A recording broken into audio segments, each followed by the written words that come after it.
stop listening to atheist YouTubers.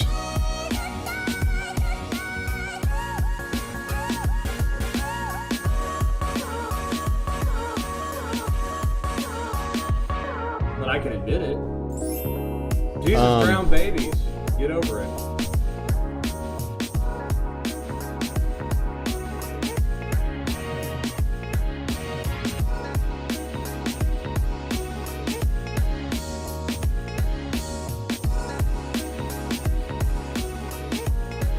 You can't help but smile like a little bitch.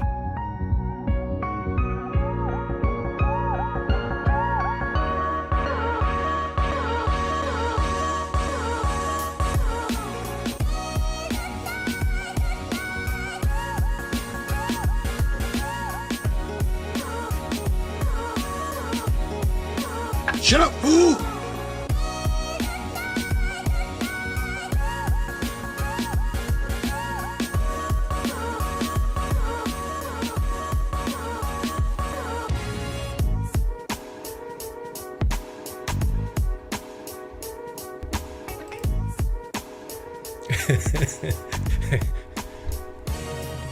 What's that guy's name? He's so funny in that picture. I never wipe my tears away. I'm not ashamed of them. I wear them proudly. Like small, wet, salty badges of emotional truth. Wet, salty badges of emotional truth. It's always good to cry. Isn't it? Isn't it good to have a good cry? I mean, after you sob and sob and sob for hours, and then you take a good nap and you wake up refreshed. So I've been told, because I don't do that. Any problem in my life, any anxiety, any fear, any downness and depression, I take and I stuff it into that small hole in my heart, and when it gets full, I stuff a little more. Can I get an amen? But Doug, that's a recipe for disaster. Oh yeah. No, honestly, I don't know what age I was when I just made the decision that it's not. I actually took the Bible's advice. There's a verse in the Bible that says, do not worry about tomorrow, tomorrow will worry about itself.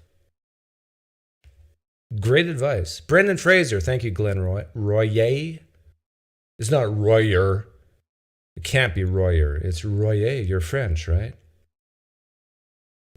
But anyhow, how to talk with militant theists. I will open up the room for people to call in and say, PineCreek, I have a problem. There's this person in my life, and I need your help and guidance on how to talk to them.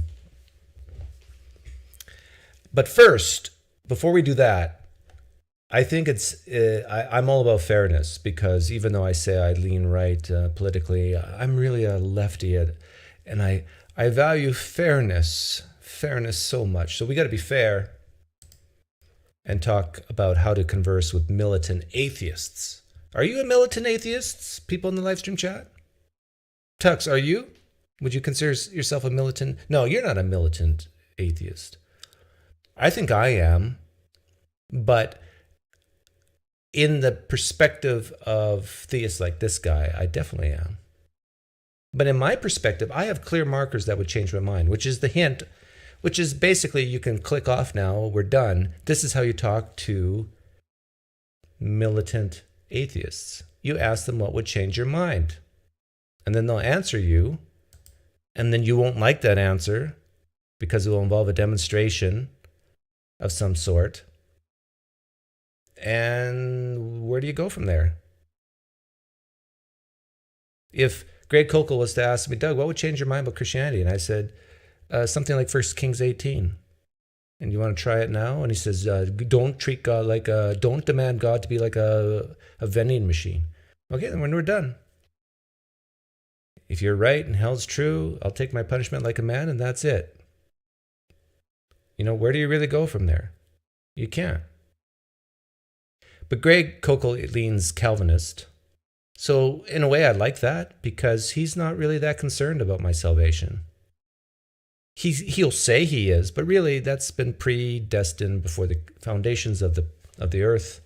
It's set. So he's not going to sweat too much about it. If I die a non-believer, I die a non-believer. God is just, right? But we'll see how to talk to militant atheists first. They're like they're my closest friends. They're pretty militant atheists, and they have been for a few years. They think Christianity is dumb. They think it's not logical, and I think part of that's because of the colleges they went to and what they've been exposed to, etc. And I'm trying to see the best approach I can take to start witnessing to them and evangelizing to them. I'm newer to apologetics, and I love it so far. Oh, good. I've got your books, Frank Turek's, Lee Strobel, J. Warner Wallace. Yeah, you notice that it's always the same group of people. Like if you like Greg Koukl, you're not going to like Randall Rouser. You're not going to like Pete Enns. You're not going to like the more progressive stuff. Pretty much all the big names, which are all awesome individuals, and I love their books so far. I'm just trying to determine what's the best approach. Well, that's should I wait until I have pretty much every single argument down really well? No. And should I do it one friend at a time, one-on-one? Like, I'm not sure where to Yes, one-on-one. Okay, those are all great questions. First of all, I tip my hat to you. See, I've already answered two of this caller's questions before Greg Koukl even started to speak. You have a bunch of atheist friends. You have what do they call it? A target-rich environment there, and so that's great. And I hope that the way that you're comporting yourself and living your life, and I'm pretty confident of this, is going to be noble and commend Christianity to them. So you're not sending. No, that's false. If you're a Christian listening, that what Greg said is false. Well, partially false. Sure, living a good life and everything is good, and atheists can respect Christians for living good moral lives, but that's not going to make a dent for most of them on whether or not Christianity is true. If you're a Christian, you've been told this, you can live by example, and that will convert people. They'll want to desire your life. No. Maybe in some cases, very few, but we're talking about militant atheists, right? Militant. No, it's not going to make a dent. You know why? Because a lot of militant atheists live better lives than some of you flag-waving phony Christians. A negative signal. And even you true Christians out there. Some of them live better lives than some of you true Christians. But, and you're also doing a great job in boning up on the information. All the people you mentioned are great people to read, and there's a lot more out there. So you're doing a great job. Good for you. You're doing a great job by buying my books. Good for you. You're doing a great job buying Frank Turek's material. Good for you. Let me ask you this. Have you read the Tactics book yet? I am reading it right now. I haven't finished yet. I'm currently reading that one, and I don't have enough faith to be an atheist at the same time. Okay. No, dynamite. Yeah. Because what I'm going to be suggesting to you is a tactical approach. Okay. And for the record, spoiler alert, I agree with his tactics. I support Greg Koukl's book. In fact, as a militant atheist, you should buy Greg Koukl's book. No, let me take that back. You should read some of Greg Koukl's book or ideas and implement them on Christians. It's called street epistemology for atheists, to get them to go to hell. And this is always the best way to start any conversation with people who are hostile in terms of their ideology. They may be very nice to you, but and as friends, but still their ideas are hostile. Okay, and to your ideas. Or who's the bigger coward, Greg or Gary? Which Gary? Greg Koukl here is not scared to talk to atheists, but he doesn't do it very often. He's talked to me a couple times. Doug, don't lie. You didn't read. I never said I read his book. I'm just saying that some of you guys should read some of it. Or they are hostile to your ideas, whatever. And that there's a tremendous amount of safety. Oh, yeah. Between Habermas, Gary Habermas, and Greg Koukl, who would be more likely not to talk to me? Oh, they would both run for the hills. But I think Gary Habermas is more scared of me than Greg Koukl. Well, scared's the wrong word. If if someone said to Greg Kokel, hey, would you rather go to the community center and play bingo or talk an hour with PineCreek Doug? I think he'd choose bingo, especially because he's getting older in the years. Questions. And this specific challenge, when atheists say that Christians are stupid or it's irrational, this is one that I've faced before. And there's a very simple question to ask at this point. And maybe you have asked it and they've responded. I'd like to hear what they had to say. But lots of people who are atheists think that the atheists are the smart guys. In fact, one famous atheist, Daniel Dennett, refers to atheists as the brights, like the brights, the smart people, right?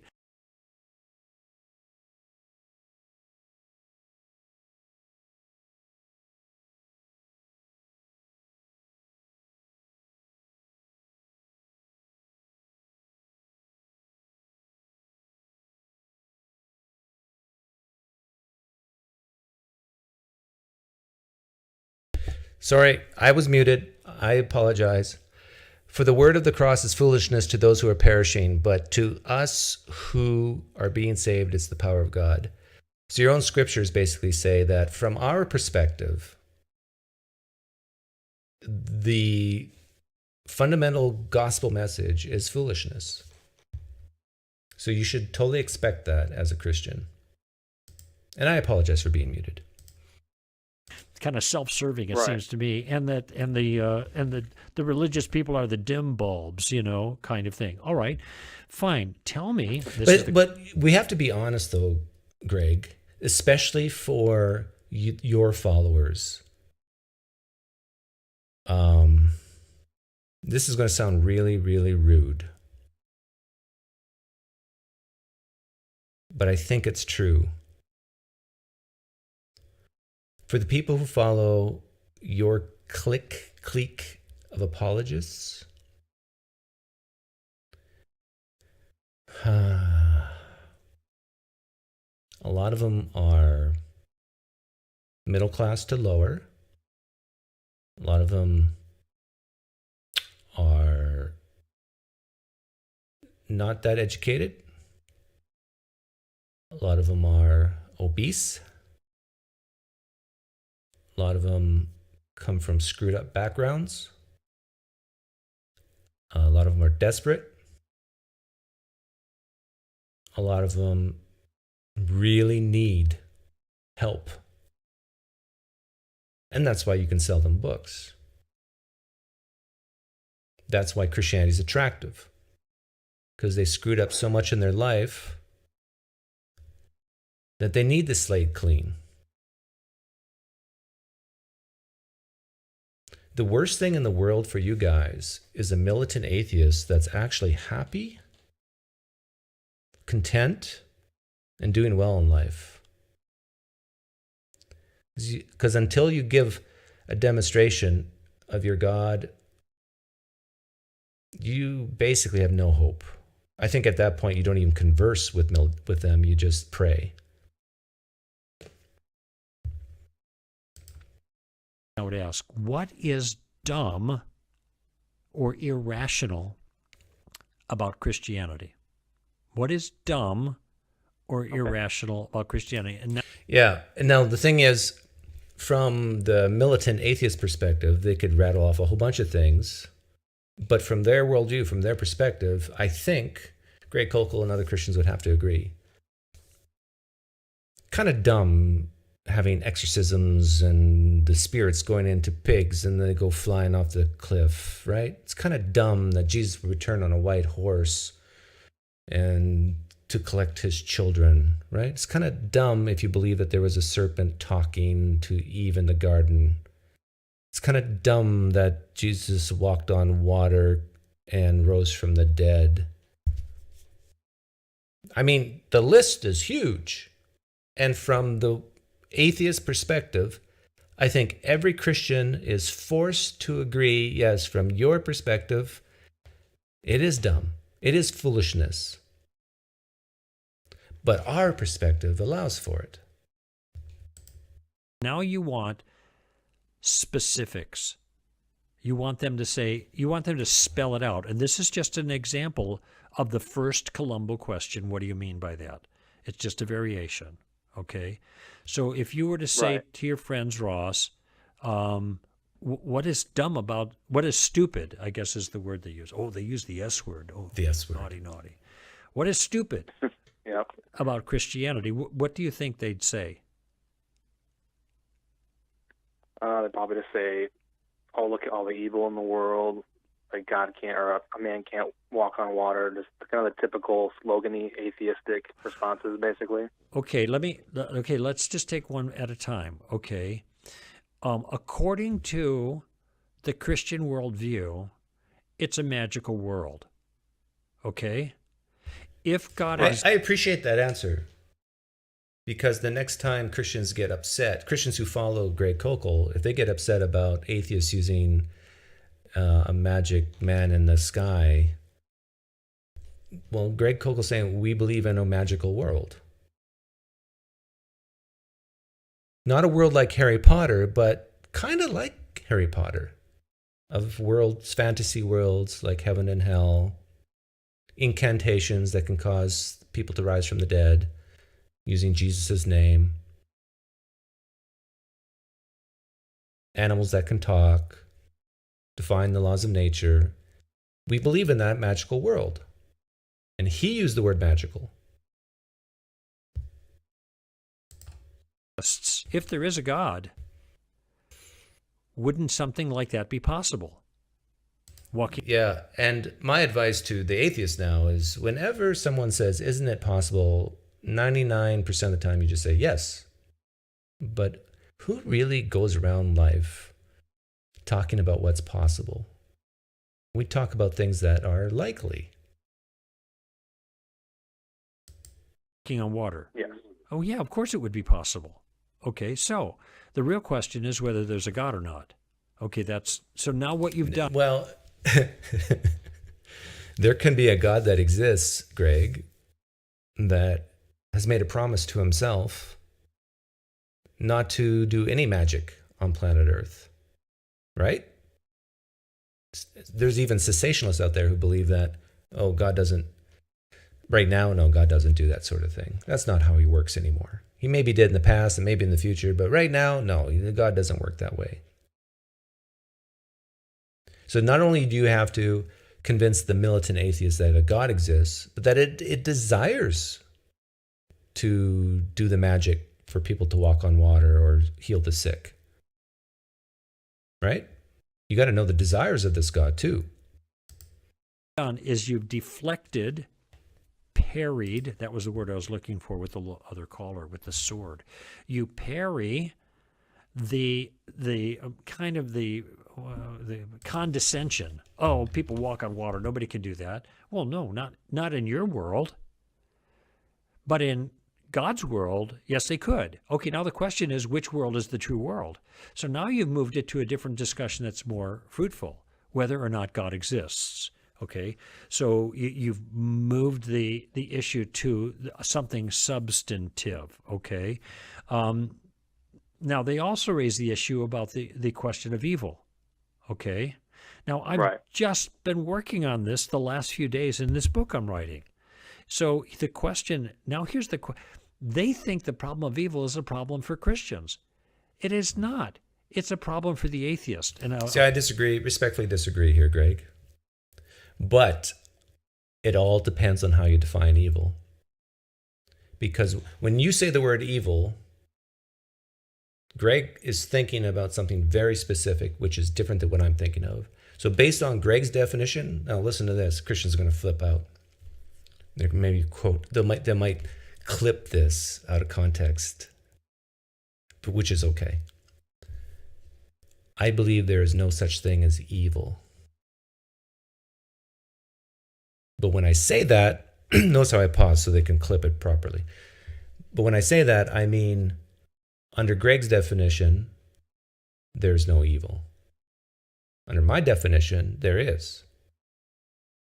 And it's just what I personally think is bad, that's not desirable. And it's usually in line with societies. Not always. But on the big stuff, yeah.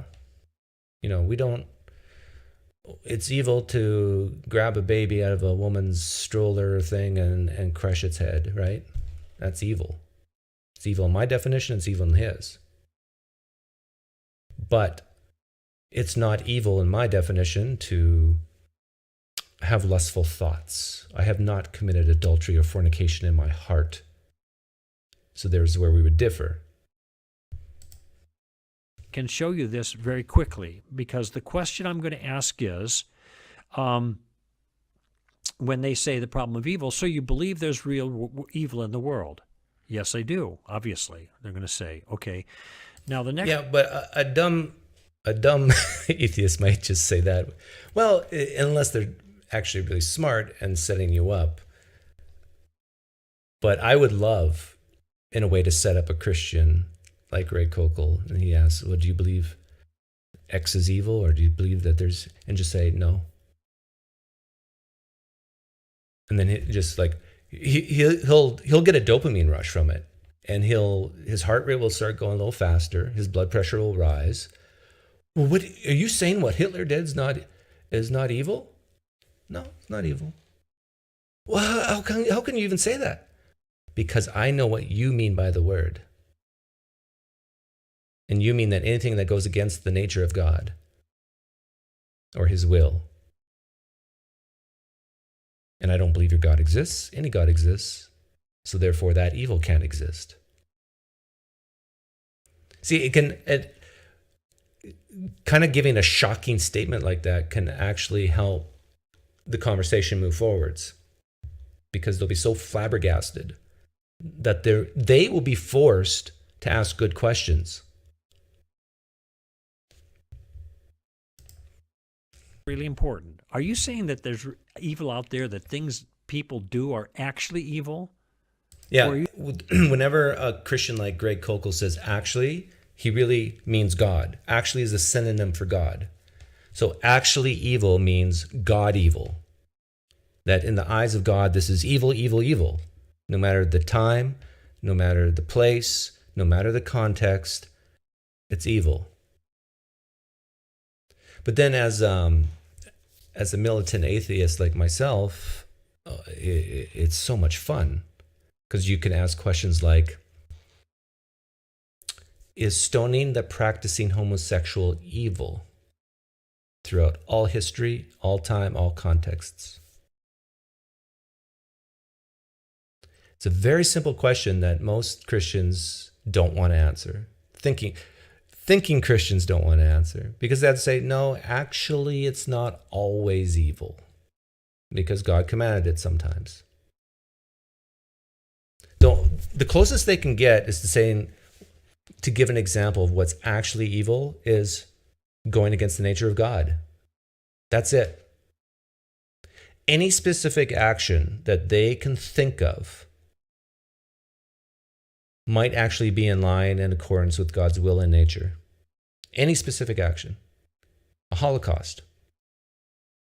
That actually might not be evil, because God had morally sufficient reasons to decree it. Not just will it or allow it, but decree it. He wanted it to happen, because he's omniscient and he saw the big picture. He saw that will help get smartphones faster. Something stupid like that. Because World War II is the development of cellular technology, and you guys get it. You're just saying there are things that you don't like. Now, Ross, that's the difference between objective evil and or morality and subjective morality or relativism. Okay, you just want to get clear. All we're doing is getting clear on their idea. Do you think they're a really real, actual evil? Yeah, and really is also a synonym for God. Do you think something's really evil? Is the same saying as, do you think something's God evil? So the words ultimate, actually, really, just means God, God, God. Things in the world? Objective as well. Okay, that's what I want to know. Thanks, Jerome. Now, when people raise the problem of evil, they actually usually mean there's evil in the world. Okay? Even the atheist says that. Look at those things. Look at the shootings. Look at this. Look at all the genocide. Look at all that stuff. Look at all that bad stuff. How could God allow all of that? Okay. Right. Okay, so fine. Let's say, okay, this is another move here at this point. Now that you've clarified that they believe in objective evil, those things are actually bad. Okay, fine. So I actually think it'd be a very small minority of militant atheists who would say that any evil is objectively evil. I could be wrong about that. I think it's way below 50% of militant atheists that would believe in objective morality. Even, that morality is like a moral law that exists just like the laws of any physics. I know there's some, like a T-Jump believes that, I think, right? But I think he's in the far minority. So you're an atheist, right? Yeah. So notice I'm role-playing here. I'm role-playing both sides for the sake of time. Yep. So you're an atheist. Yeah, right. So let's just say there is no God. Okay. Are those evil things still happening? Yeah. All this stuff you just described, all these school shootings and the genocide and all these rapes and all that stuff, it still happens, right? Yeah. Okay, so there's no God, but all these evil things are happening.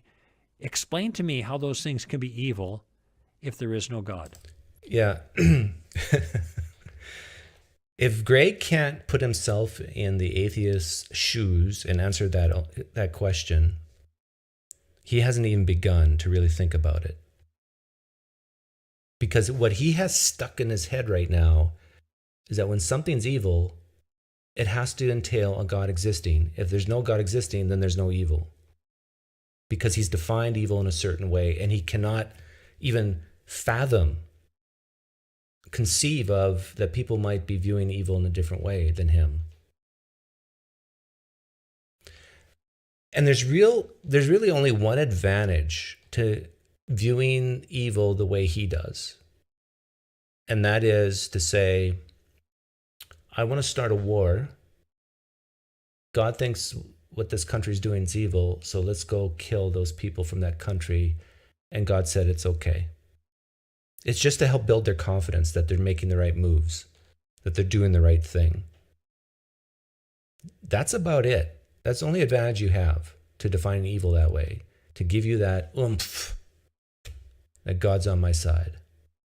If God thinks it's evil, then I think it's evil, and we got to do something about it.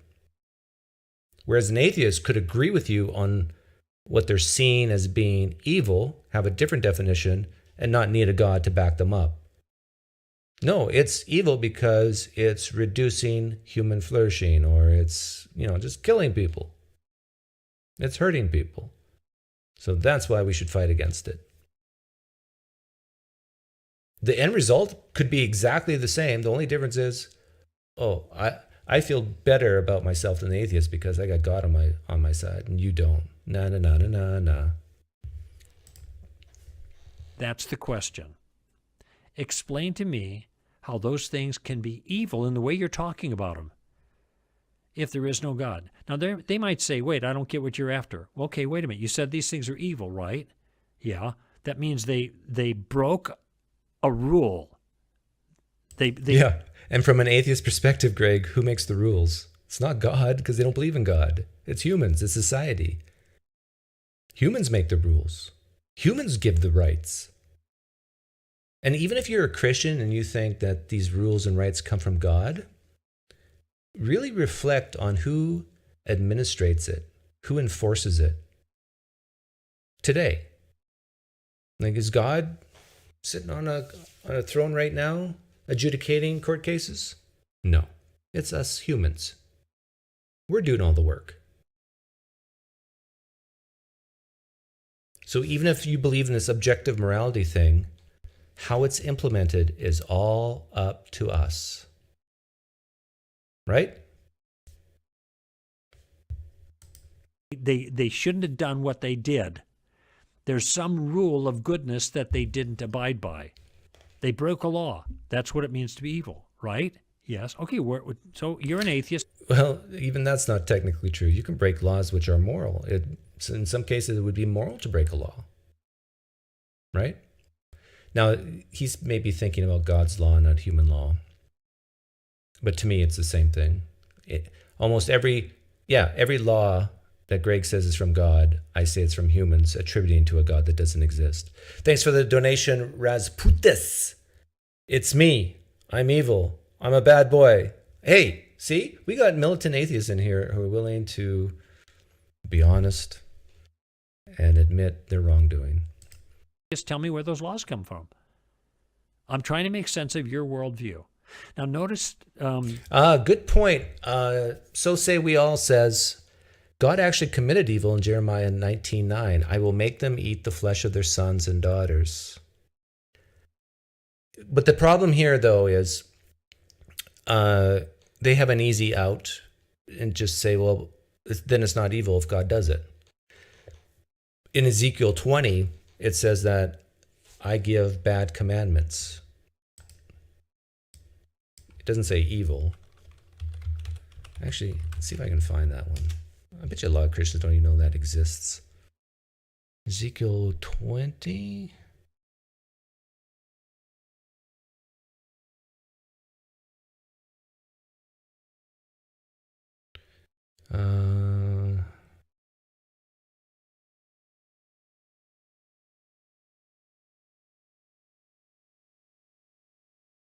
Yeah. Ezekiel 20, verse 25.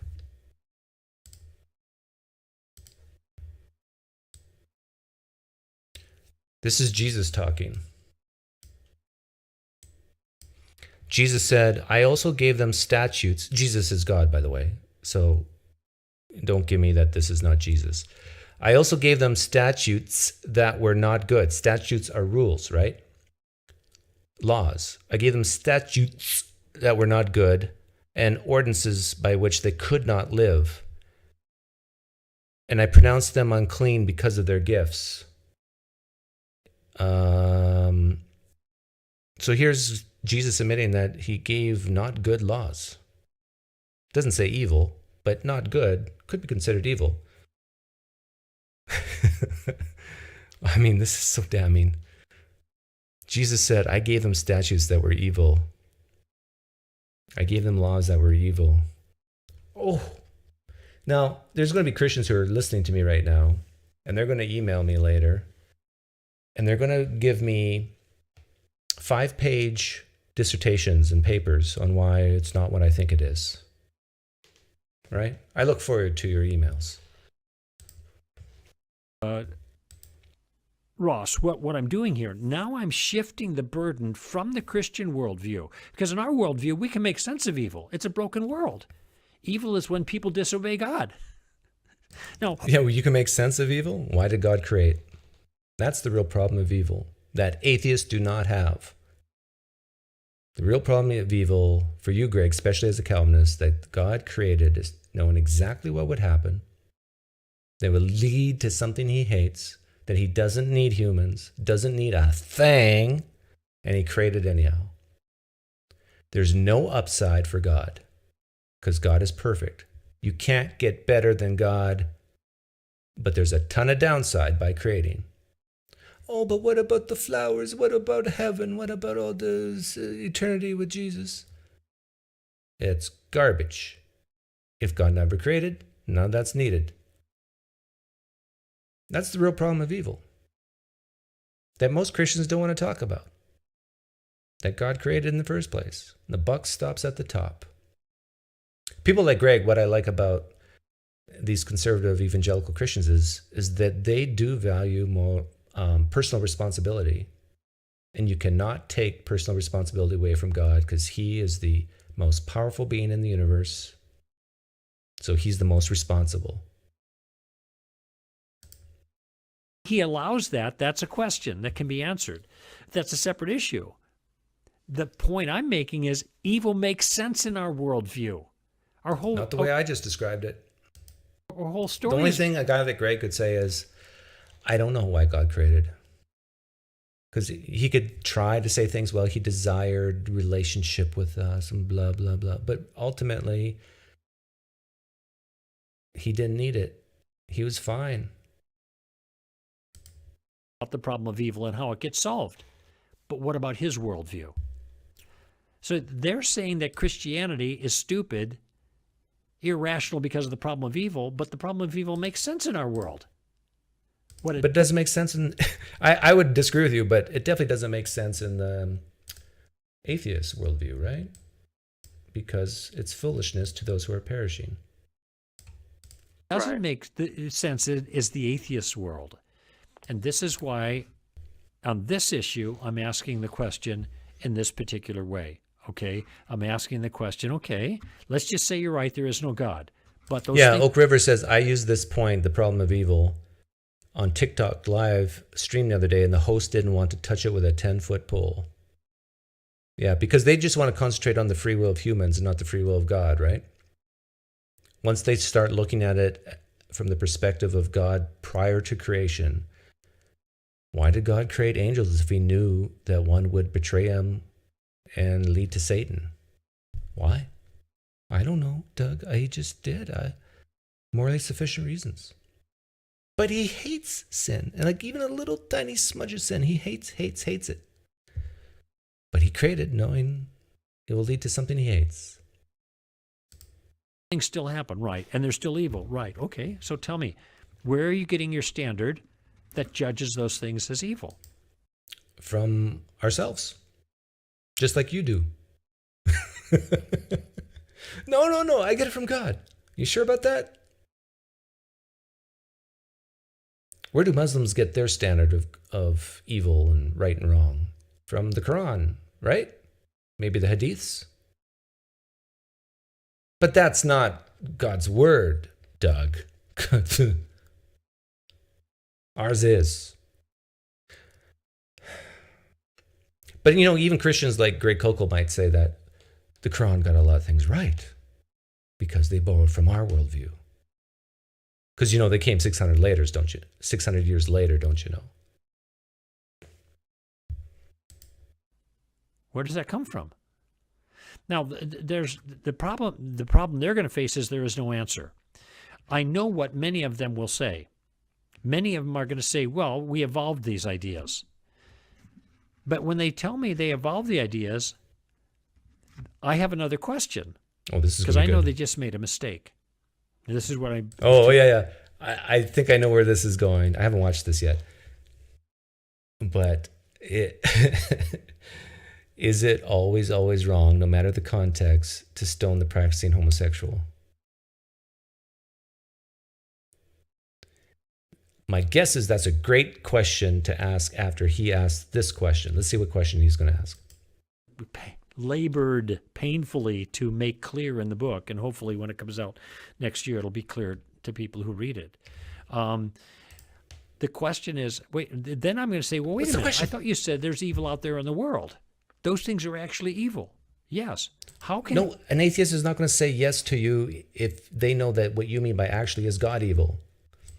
Evolution make some act evil in itself? That's the question. Nope. See, all evolution can do is make me believe they're evil, but that's all it is. It's just my belief so that I can get my genes into the next generation or something like that. But biology can't make anything bad. It can only make us believe things are bad for some evolutionary purpose. I would just say we're pattern-seeking mammals, and we see, what if we take this nitric acid and we put it on our skin?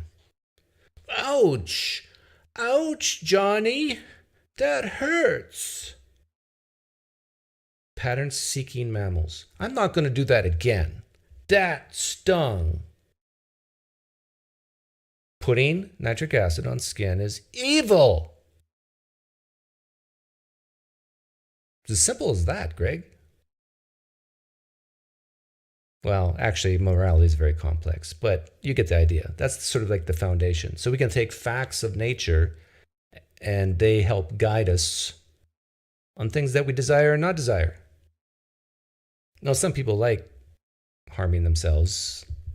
There's some weird people out there, which is strong evidence for God, right? People born with no neurons or have neurons, but they don't work, and so they don't feel pain. That's evidence for God, right? Psychopaths who don't have empathy, that's evidence for God, right? Oh, but Doug, you're so foolish. We can explain that too. You see, Eve was tempted by a talking serpent. You following, Doug? Okay. And she grabbed this fruit on a tree that God put in the garden. Now, I know not all Christians believe this, but this guy does. He does. And then when sin entered the world in that way, the whole earth groaned.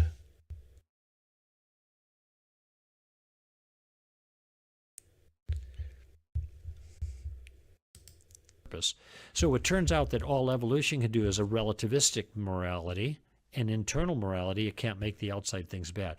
These are the kinds of questions. Yeah, I don't understand why Christians push so hard against subjective morality or relativistic morality. Why is that? I don't know. Because they believe in it. They don't know that they do sometimes, but they do. Well, Doug, stoning the practicing homosexual is commanded by God in the Old Testament, but we don't do that anymore because it was for a certain people in a certain place in a certain time. Oh, you're saying it's relative to the time? Relative to the people? Relative to the place? For certain subjects in history? Is that what you're saying? Subjective? Relative? That's exactly what I'm saying, Doug. But I don't believe in relative morality. No, sirree.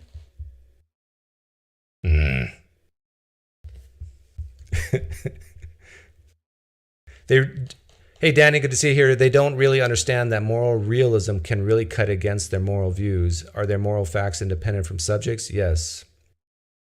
Sorry, God.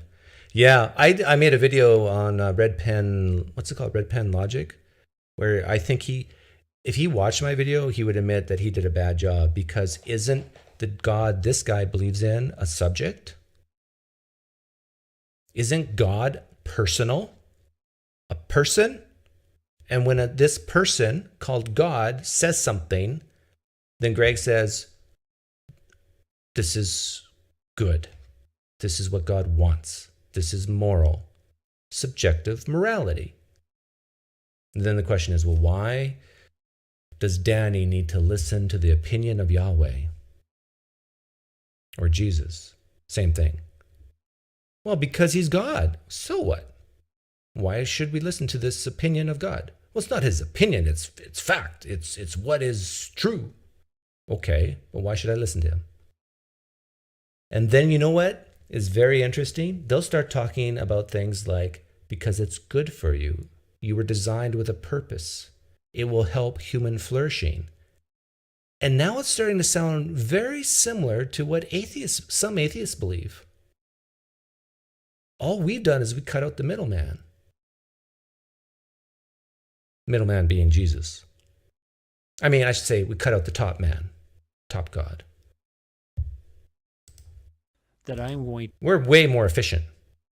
We can figure out what's good and bad without, this third-party influence. To press my atheist friends on, who, when I ask them what's stupid about Christianity, what's irrational about believing in God, and they say things like that, I say, okay, you help me to understand how you make sense of the evil you're complaining about, given your atheistic materialism. We're chimpanzees. We're like chimpanzees, Greg. That's how I make sense of it. I make sense of it understanding that humans are not special in the eyes of a deity because this deity doesn't exist. That's how I make sense of it.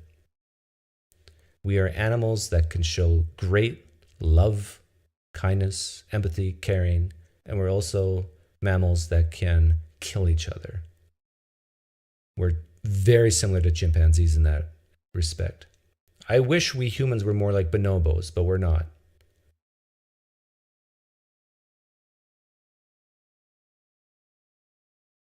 And some people believe that we're getting better and that maybe someday we will be more like bonobos. For those of you who don't know, bonobos are type of monkey that's really compassionate and kind and caring.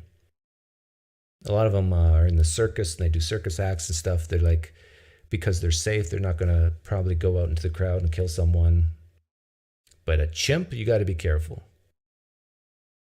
A chimp that's having a bad day, it's way worse than a human having a bad day. I'd rather be with David Wood than a chimp that's having a bad day. That's a bad joke. It fits in my world. Right. How does it fit in your world? Yeah. Okay, so that's his advice on how to deal with militant atheists. I think I can give better advice. If you're a Christian and you want to talk to a militant atheist like Danny in the live stream chat, I mean, he's just so hard and cold, and you just say, "Hi, Danny. What would it take for you to become a Christian? What would change your mind?" And then he'll answer. And he'll probably answer, "I need to see some type of demonstration." And then you get, "Well, what type of demonstration?" And then try to get into specifics. And then they're going to be the Christian's going to be really downtrodden after that, because they're going to say, "But my God usually doesn't act that way, so..."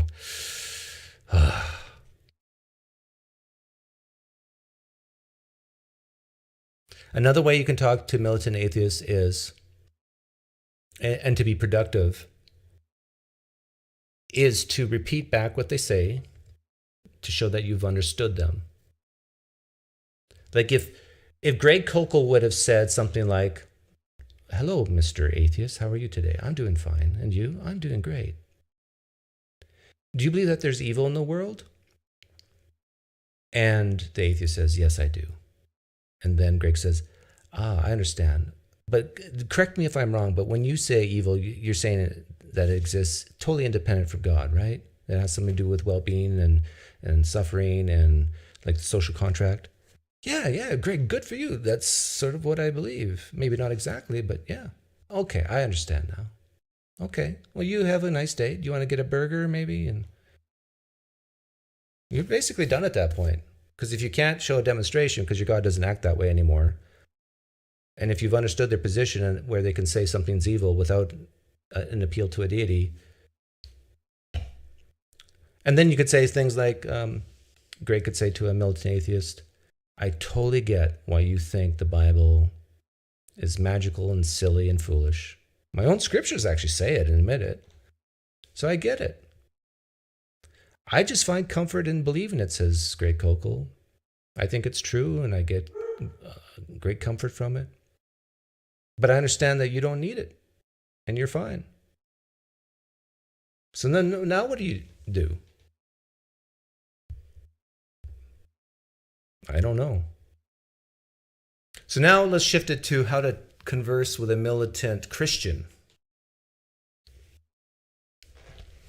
This is maybe a little tougher, but I would ask them, what would change your mind about Christianity being false? What would it take to convince you that Christianity is false? So we're not talking about a creator God just now, per se. You can even imagine that this creator God exists, but Christianity is false. If they start answering things like the bones of Jesus being found, then you can ask very similar questions. Well, how would you know these are actually Jesus's bones? So that's a terrible one, because, there's no file cabinet that you can go to and go, okay, Jesus, C for Christ. Okay, here it is. DNA of Jesus, let's match it with the bones. No, that doesn't exist. And even if, here lies the bones of Jesus outside this tomb thing that we've dug up, that was planted. I mean, some atheists in the first century planted that, right? There's many outs for them. But what would it really take for the Christian to leave Christianity? Something real tangible.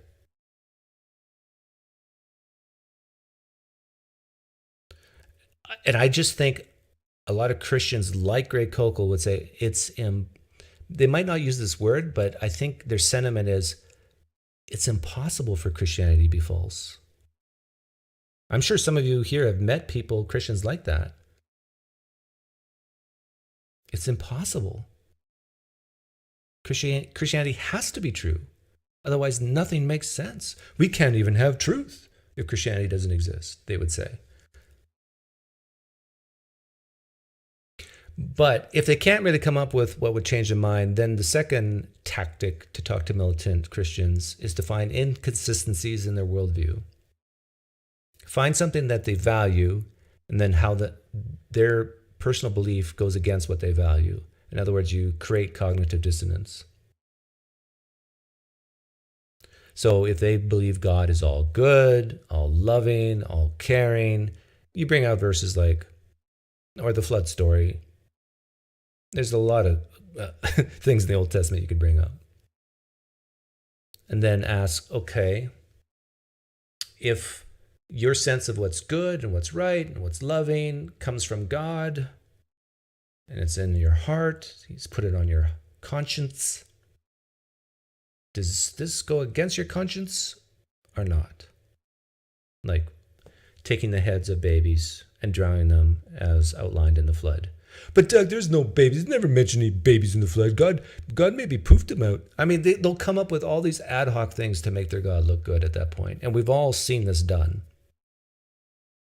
But I think that's the route you have to go through. And like the problem of evil is a good route to go. The real problem of evil, not this human free will garbage. Why did God create?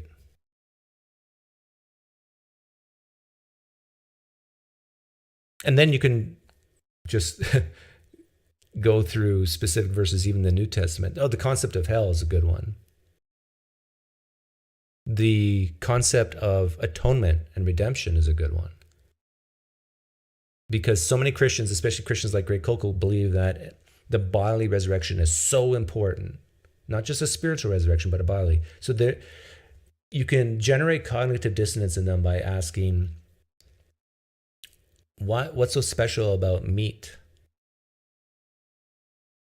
What's so special about blood, carbohydrates, proteins, minerals, that it needs to be dead and come back to life to atone for moral sins that are in the intangible mind? Like, the bodily resurrection has to be a part of that in order for it to be a sufficient atonement. How in the world does...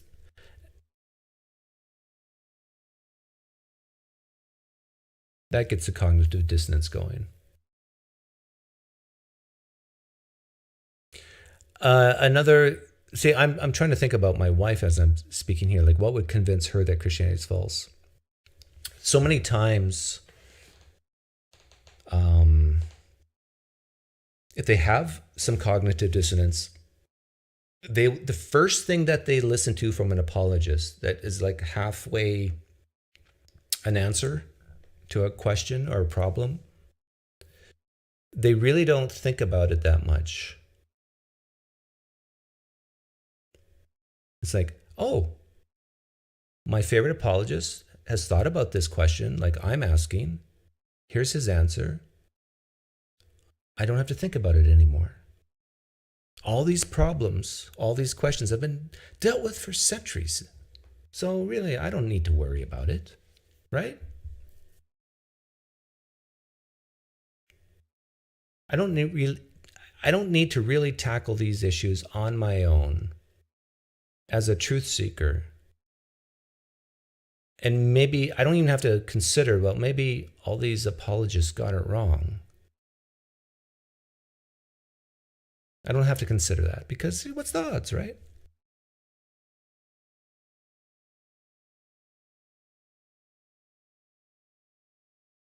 And for the Christians out there who are really concerned about non-Christians,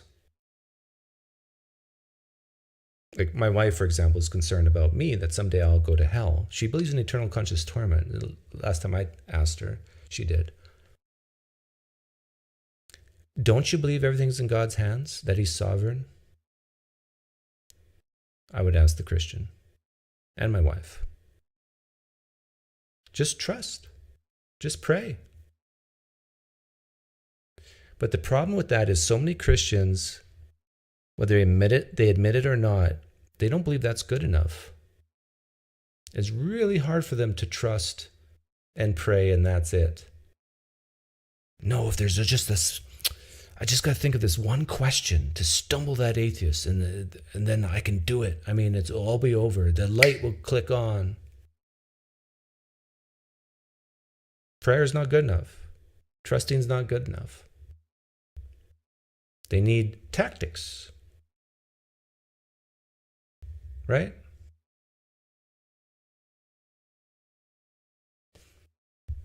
Okay, I'm going to open up the room for people who might have questions on what's the best way to talk to Christians or atheists. So it's open to atheists and theists. And the way you can do that is to call into Whereby.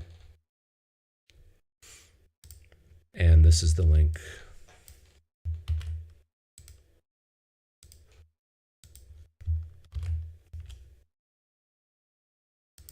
If you're a Christian, you want to practice on what's the best way to talk to a guy like me, here's your chance.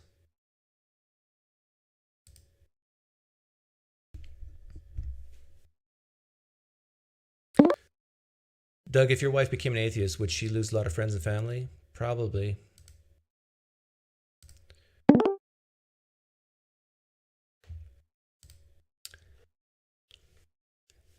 Probably. Like, and this is why I don't push it, because the community is so important to her.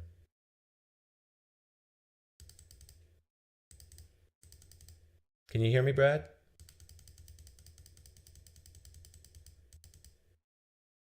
I can't hear you. You're the guy who refuses to talk, right?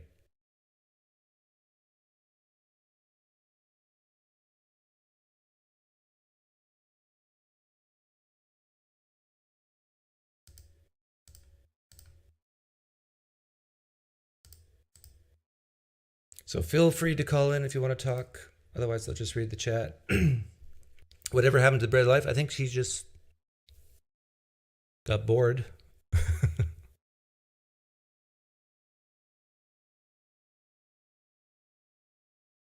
Or thought that what she was doing was counterproductive, maybe. I don't know.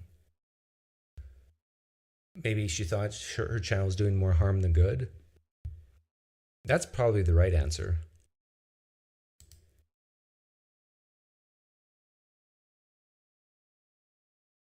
Because remember that guy named Kyle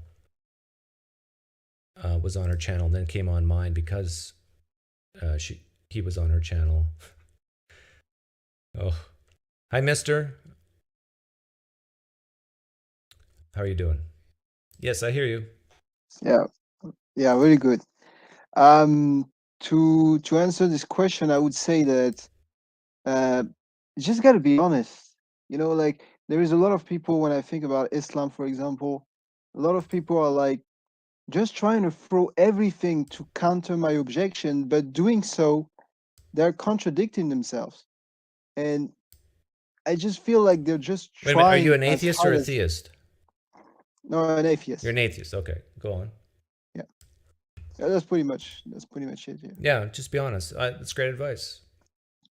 Yeah. And I think a lot of people are good pattern seekers, that they'll sense whether someone's being sincere with them or not.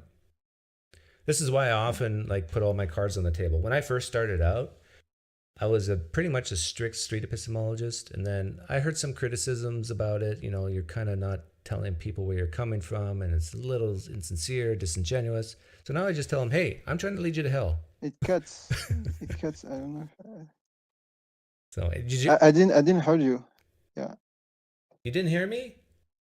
No. Okay. Well, you have a good day, mister. Yeah. You too. Bye. You heard that part. Kyle's a great advocate for atheism. Yeah. His YouTube channel's doing well. I sometimes look at it. He's getting views.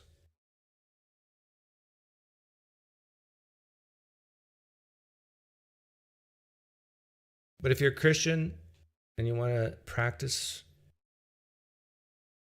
on how to talk to a guy like me, come on in.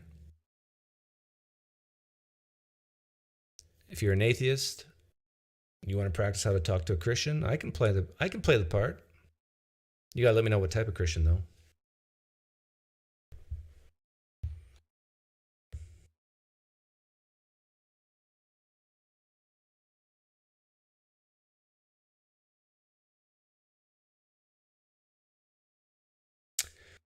Hello, Icy Pirate 11. I'm a new subscriber. My wife and I are currently leaving the Christian faith. To complicate things, we have 8 children raised in the church. Wow. 8 kids.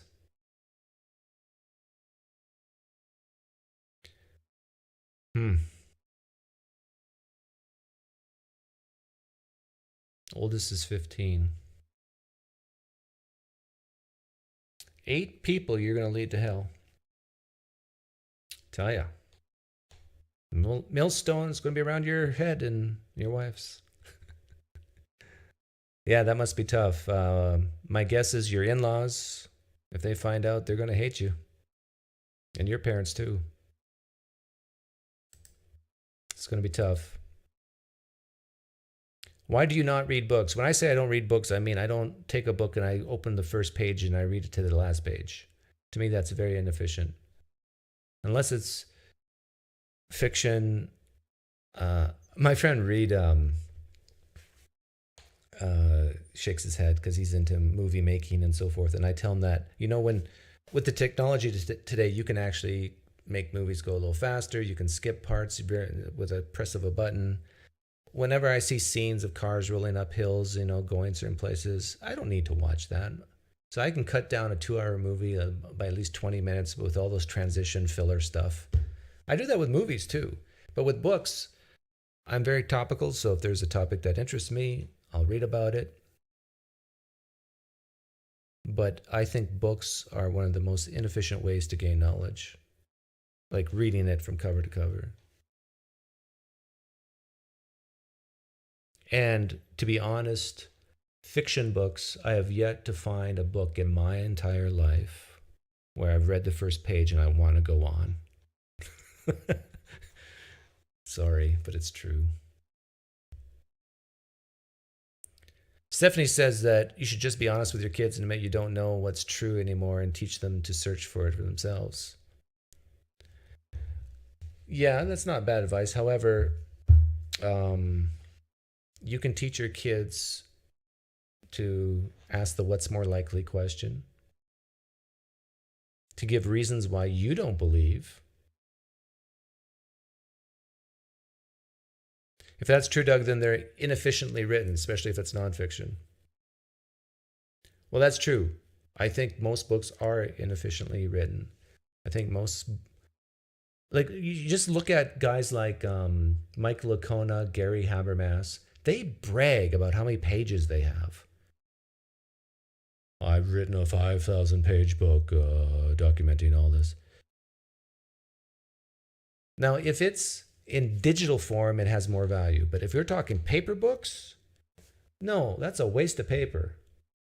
Because no one's going to read it from cover to cover, number one. And number two, it sounds like it's just becoming a reference book. And if that's the case, you hit Control F and you find the topic you want.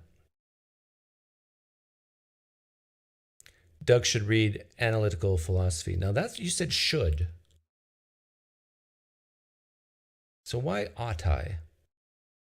When you become a better person, Doug, if you just read the philosophy I've read, you would see the world exactly the way I would see it. And the way I see the world is the right way to see it. So therefore, you should read what I read.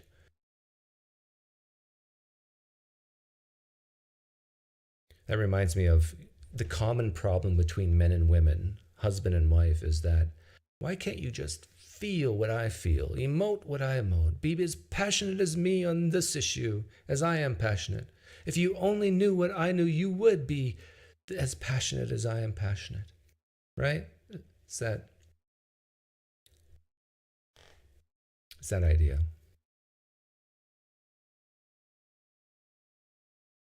What's the topic today? The topic is how to talk to militant theists and militant Christians or Muslims. And the room's open for people to come on and practice. Or not even practice, do it for real. Like, witness to me. Share the word with me.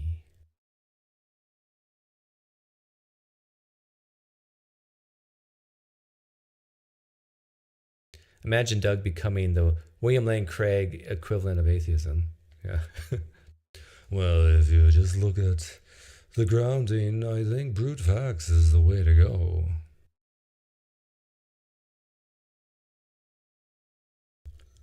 What does militant mean? Kind of highly confident in a nasty way. It is impossible to convert PineCreek. Now that, Japheth, is where you're wrong. You know you're wrong.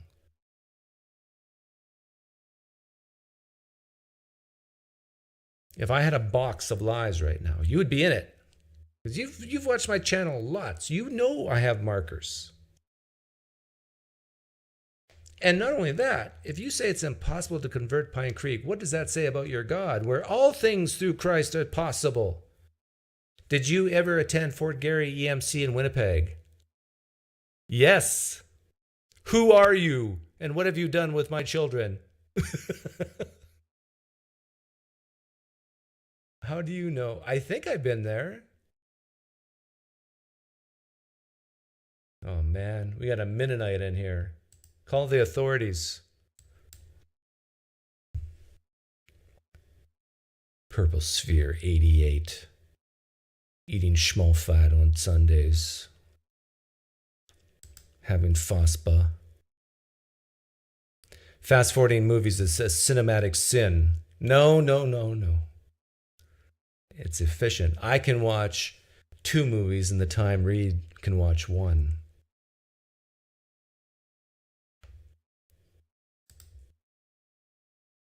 Well, maybe not that severe. I can watch 10 movies in the time Reed can watch 9. There, that's more accurate. PineCreek, I went there until I was 17. And then what happened?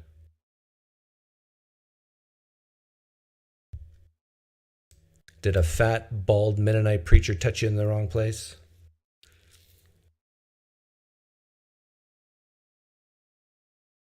You know how Mennonite preachers take a bath, right? They fill the tub, then they add the water. Ba-dum-bum. The raising asks, do you hope or desire for an afterlife? No. I hope and desire for no afterlife. And I question the sanity or the thinking of anyone who actually thinks living forever would be a good thing, no matter where you are.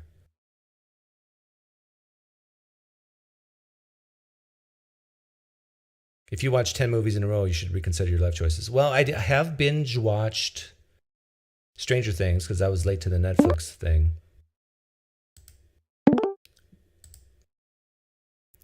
And I have binge watched Breaking Bad, I've binge watched Dexter, I've binge watched Reacher.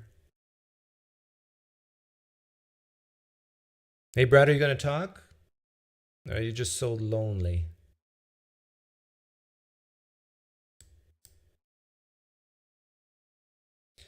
You're so lonely that you need my companionship. There's a guy named Brad who's in my room right now, but he refuses to talk. He just likes to type. You have throat cancer, Brad? That's the only good excuse you have.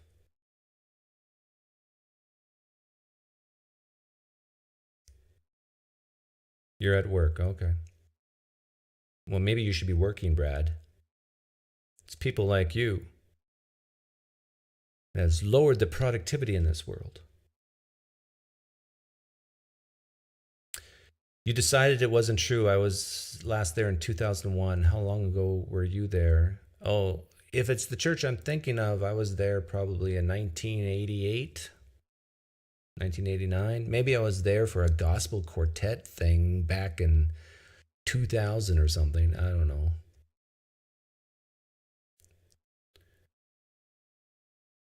You own your own business. That's good, Brad. You're an entrepreneur.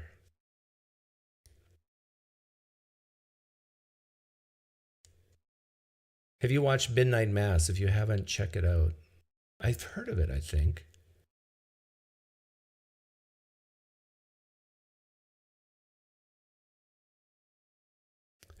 Are you transphobic? Do I fear trans people? No.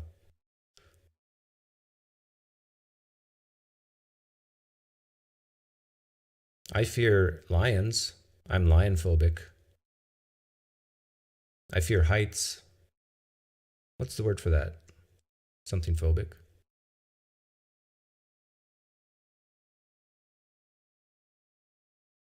But usually when someone uses the word phobic, blank phobic, fill in the blank, they're people who just don't like what you're saying. Thanks for the donation, Adi Baboinanu. Baboinanu? Did I say that right? R-O-N. Is that, what's R-O-N? Romania? No.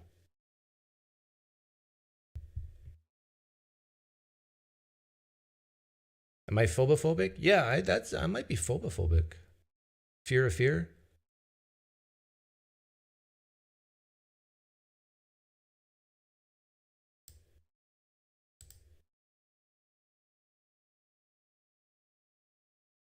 Don't fast forward PineCreek. No. I will continue to fast forward movies. You know what shows or movies that keep my attention? They're usually not pure fiction, but like on Netflix, I love all the cartel stuff because it's based in history and it's good acting. I'm learning some more Spanish or some Spanish. Okay?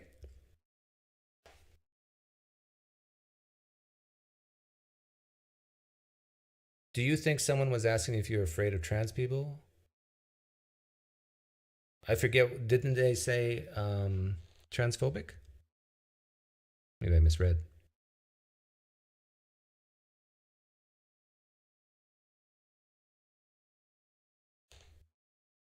But the room's open if you want to come in as a Christian, Muslim, Mormon. Or if you're an atheist, you want advice on how to talk to that special someone. El Chapo is the best cartel TV show.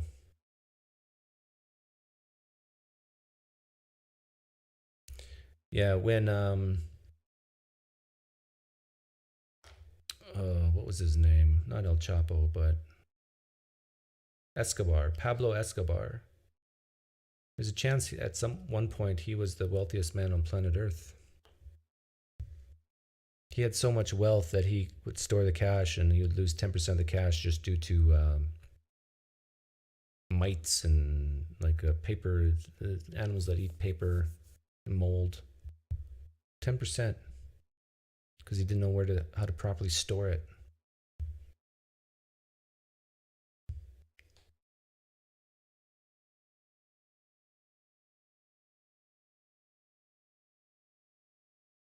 Oh, tomorrow I'm going to be interviewed by a conservative-leaning atheist. But I'm going to do it on this show because we're going to talk mostly about theism, I think. Tomorrow evening. It'll be in the evening. 8 will be 7 p.m. Pacific. Thanks for the donation, Last Level. Love your TikToks. Thank you for what you do from a new and closeted atheist. I'm learning a lot. One day I'll have the courage to face my family. Well, thanks. No rush. To just take it one day at a time. I kind of stopped uploading to TikTok. Once I tried to go live and just realized how bad of a platform it is. I just lost all hope, meaning, and purpose. Like, I'm going to go on TikTok right now. I'm going to see if there's anybody live.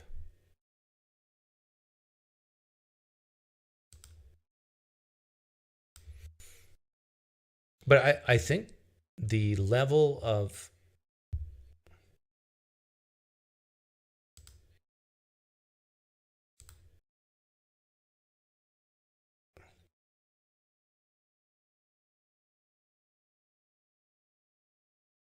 yeah, what I was going to say is I think the level of knowledge or expertise or apologetics on TikTok is horrendous. Terrible. To go along with the platform. Okay, let's see what they have going on live here.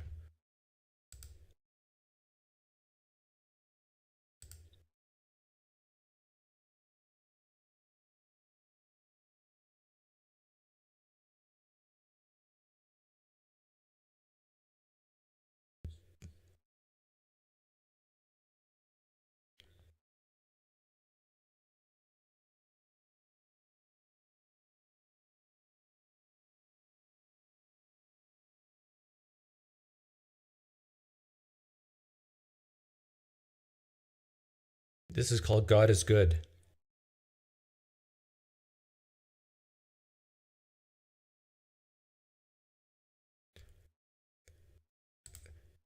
How much you want to bet she likes Greg Kokel? For those of you who came late, I was very judgmental.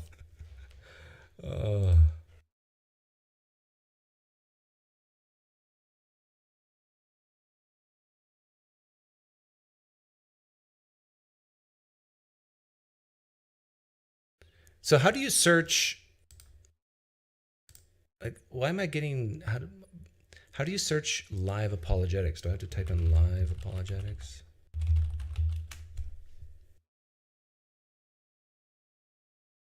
These are not live, but it's apologetics.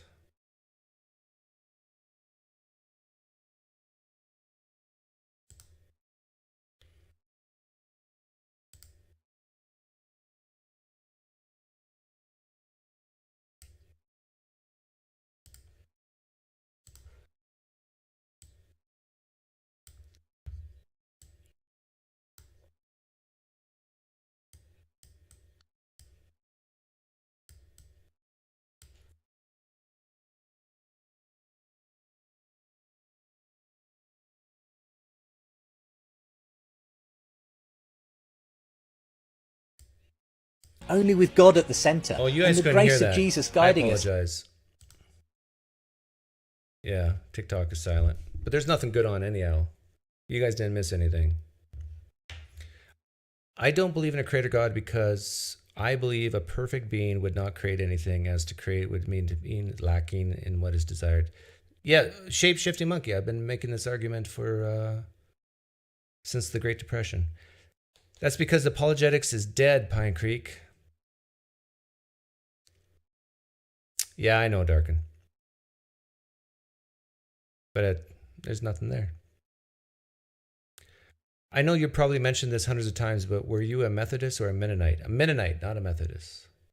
Methodists are lost people. The way I was raised,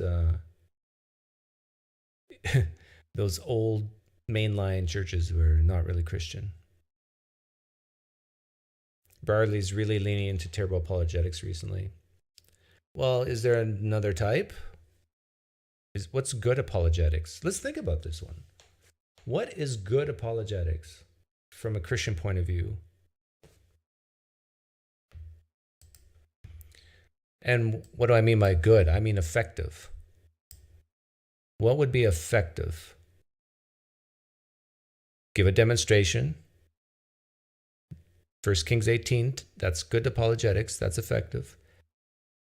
Appeals to emotion are effective, but that only works on desperate people who are of deep need. So demonstrations and appeal to emotion.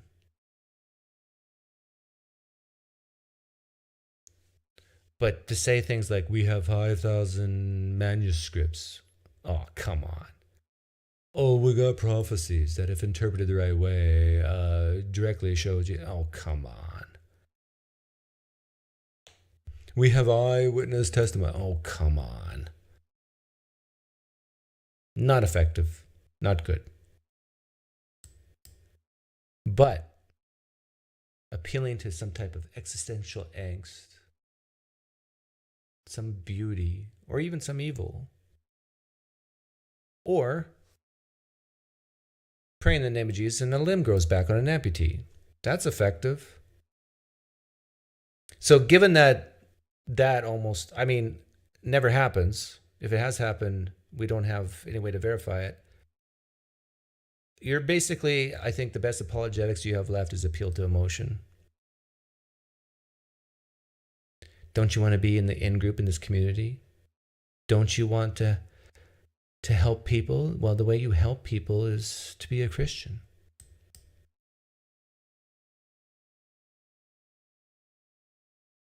Would you rather spend 5 years of quarantine with the Buddha or the Prophet Muhammad? Or with Jesus and Moses? Okay, between Buddha and Prophet Muhammad, it'd be Buddha. I've had a lot of people say that I'm an atheist Buddhist because of some of the things I've said. Or with Jesus and Moses? Between Jesus and Moses? Oh yeah, I would want to spend time with Jesus just to see how crazy he really was. William Lane Craig versus Charles Darwin? Oh no, Darwin.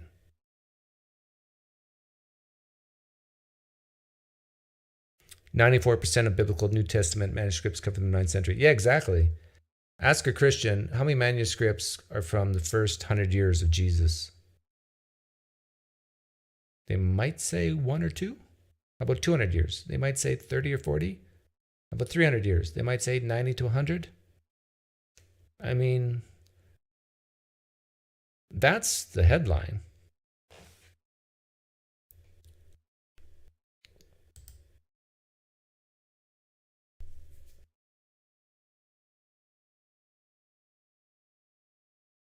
And I think apologetics is to the stage where they know that the historical stuff doesn't fly, doesn't work.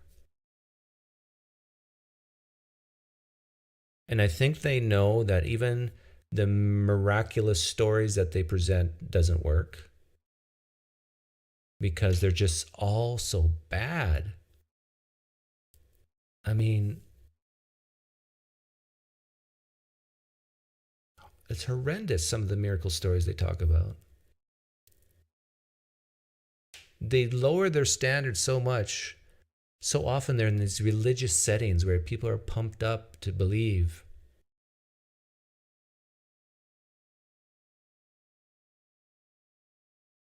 Apologetics is for convincing doubting Christians. You have to engage in motivated reasoning to feel convinced by it. Exactly. Apologetics is to help people feel better about what they already believe. Thanks for the donation, Razputis. I prayed for God to not answer my prayer. Checkmate, atheists. Clever. Thanks for the donation.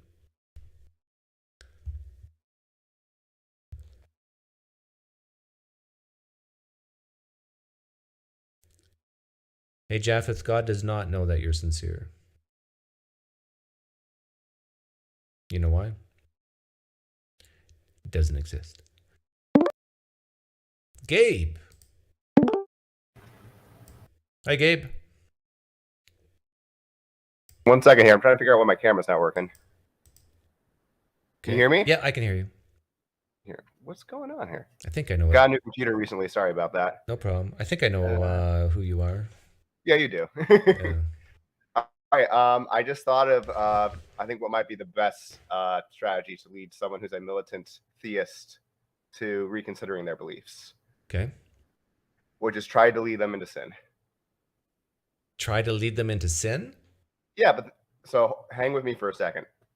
I think so maybe it has to be broader than just sin itself, but if you can get someone to have their needs met and their kind of sense of hope, meaning, and purpose to be filled in other ways, then I think they're just much more likely to leave the faith. So if you can get them to interact more socially with other social groups, if you can get them to network with them so they can find a good job and they don't have to worry about any sort of religious sort of. Well, you heard what I said to Braxton Hunter, right? Or did... well, I know that he makes his living off of this, so I'm assuming it's related to that. Well, someone asked me, Doug, what would it take to get Braxton Hunter to leave Christianity? And I said, give him $10 million, move him to Denmark, where he has new friends, I guess not new family, but so yeah, exactly what you're saying. All your needs are met, and then you make a new social in-group. Yeah, I mean, to be honest, I kind of just give up on the process most of the times and resort to name calling because it just makes me feel better. It gives me hope, meaning, and purpose. So, do you do it to their face? I have done it to someone's face. It's been a long time, but the amount of people who I regularly interact with who are religious in person has just greatly diminished over the years. So, you're right. It's more online than in person. I'll fully admit that. Yeah. Well, have you ever thought about trying the street epistemology method?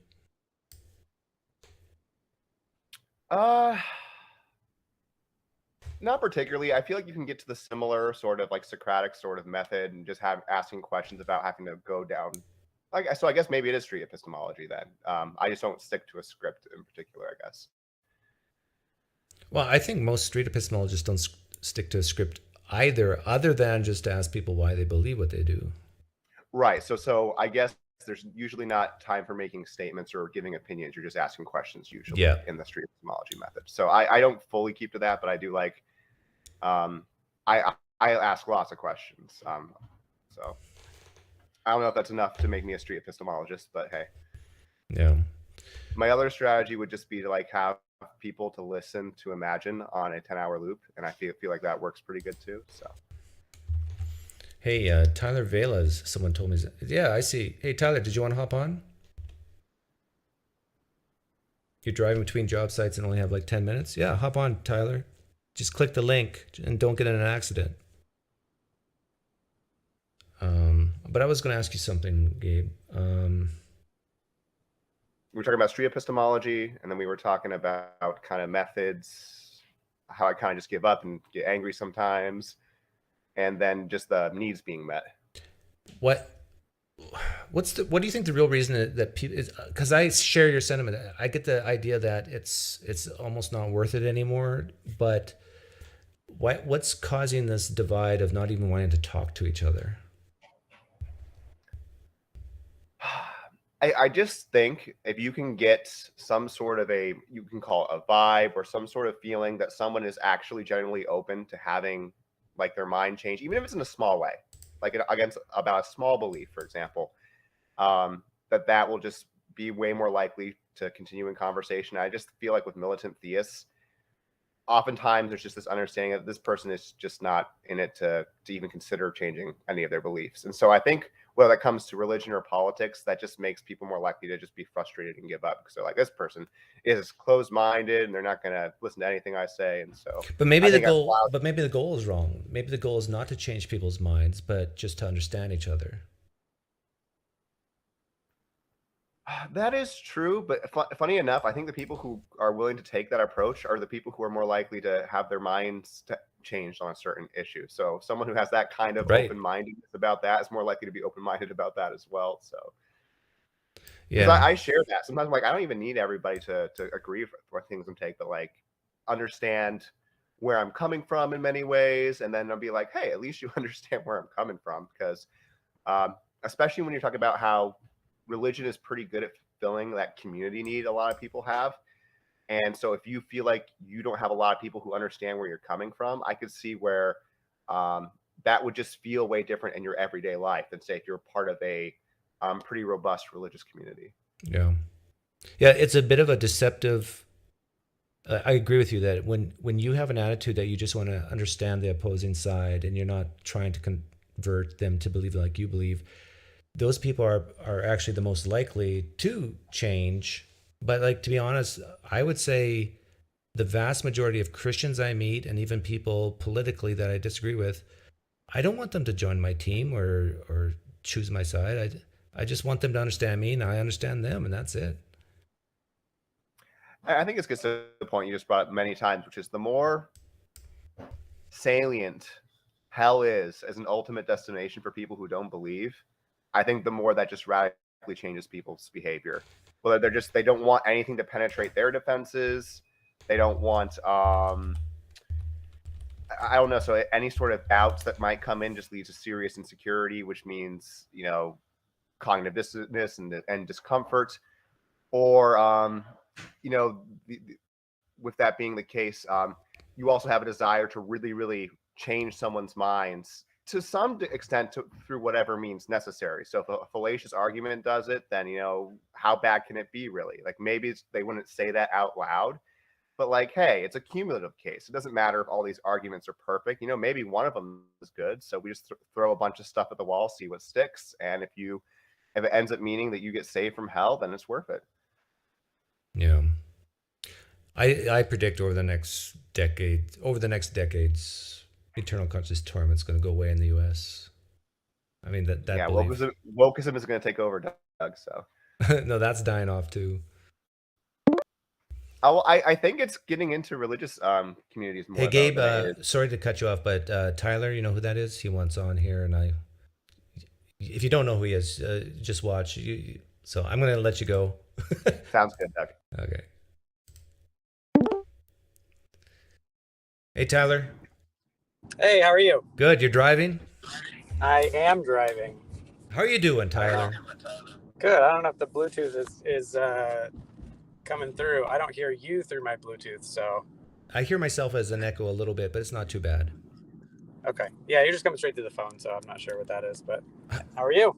I'm doing great. I just I know life must be tough for you right now, or are you doing okay?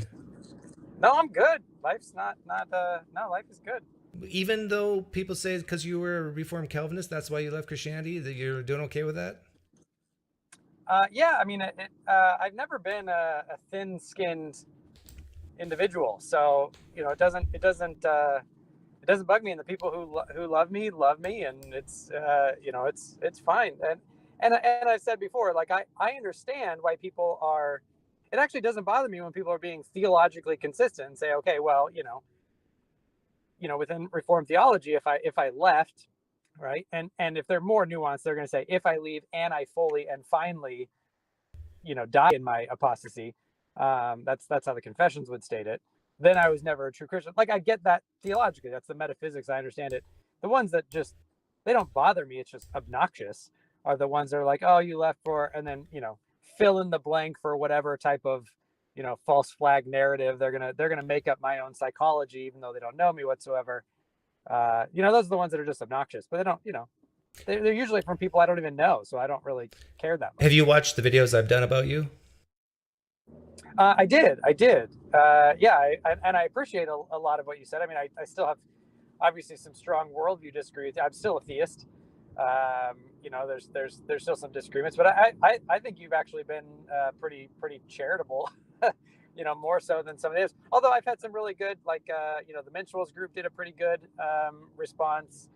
My friend CJ Cox did a pretty good one. Again, I don't agree with everything he says, but I think there's been a lot of really good. Well, the reason why I've been charitable, to you is because I sincerely agree with you. I think the best theological view, whether you're a theist or not, is the Calvinist view.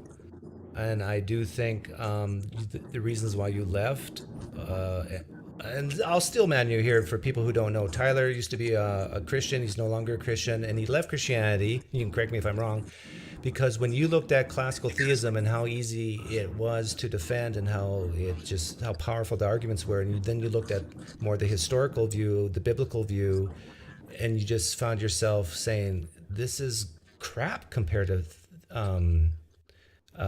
your classical theism. Is that a good summary? Yeah, that's close. I mean, the more I thought about it. I mean, I've been studying and thinking about it for a long time, doing a lot of apologetics and a lot of biblical studies, and so I'm still gonna have a more nuanced view. I still don't agree with a lot of the caricatures of a lot of the new atheists and their interactions with Yahweh, but there's a certain degree where Yahweh it started coming across as very very human, very petty, very pagan, very I call it a mega Zeus. Yeah, very very petty. And to be fair, and I've said this, like, there are answers, like there are ways to say it. It just got to a certain point where you can only, there are answers, but just it almost like a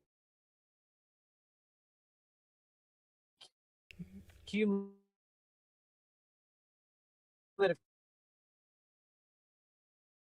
You might. case in. You're in a really rough spot right now because I can't. You're breaking up quite badly. So maybe it'll get better. But yeah, I can't hear you right now. But I would say that what you said about the pettiness of Yahweh in the Old Testament and the extreme attention to minutia, that if you ask the question, what's more likely, a creator God is really deeply interested in what fabrics you wear, or humans? Is it a creator God really interested in a promised land and land for a certain group of people, or humans?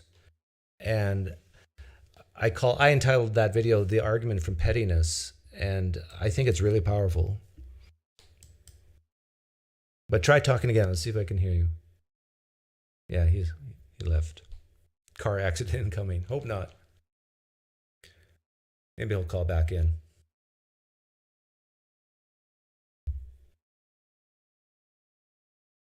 No, I think it's just bad cell reception.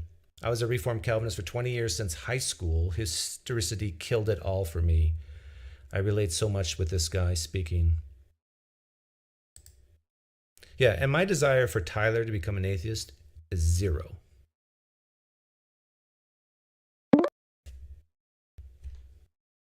Okay, I'm going to let Sample Pack in, but if Tyler calls back in, I'm booting you. Hey, Sample Pack. Hey, I had a quick question for you because I didn't catch the last part of the stream, but I was listening to the early part, and your routine question of what would it take, like either you to leave atheism or a Christian to leave Christianity. I was thinking, like, what does it take for a Christian to become a Catholic? Well, we know the answer based on history, right? It's money, money, money, money, money.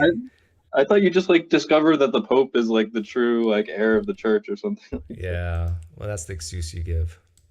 Yeah, I don't know. Like when I just look at the difference between like evangelical Christianity and Catholicism, I really have a hard time believing that it might be something like I don't know what the actual persuasion is like. Well, for Cameron Bertuzzi, he had a spreadsheet with a Bayesian analysis. Right? It's just like beads on the rosary. Every bead is like one more reason. But to be fair, there are some versions of Catholicism that's very much like evangelical Christianity. Like Trent Horn and Mike Winger are not that far apart. Yeah, that's true.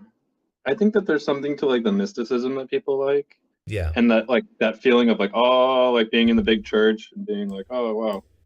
But like I have a hard time believing that people like enjoy a Latin mass or something like that, right? Yeah, I find that hard to believe too, but I guess it's just like all the pretty lights and pretty stained glass windows and I don't know, tradition of it.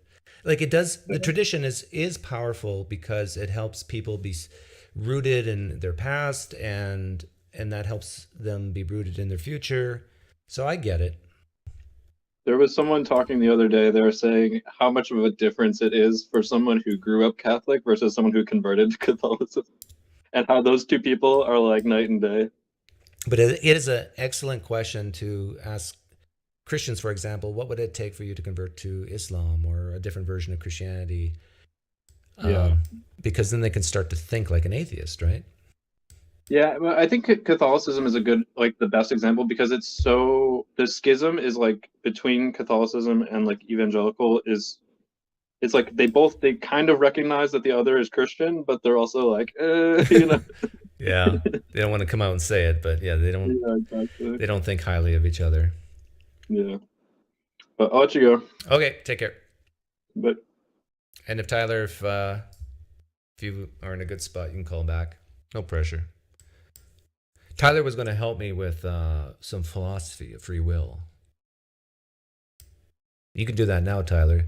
You can quit your job, Tyler. You're now famous. Just start making the YouTube's money.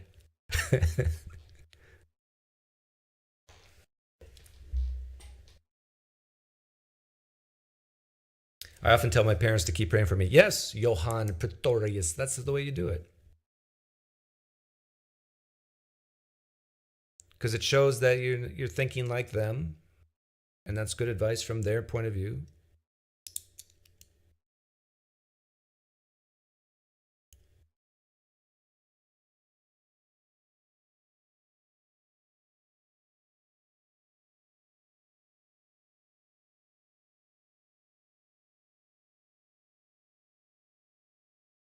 Oh, poor Braxton Hunter. He's going to be so upset that Tyler called in.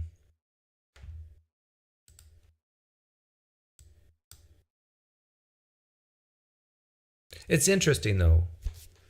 When Tyler was a Christian, I think he would have never called into my show. But now that he's a theist and a non-Christian, he called in. Isn't that interesting? I could be wrong. Maybe he would have.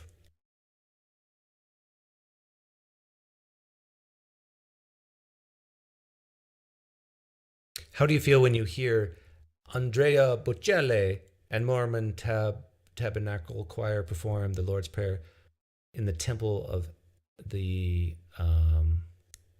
SLC? What does that stand for?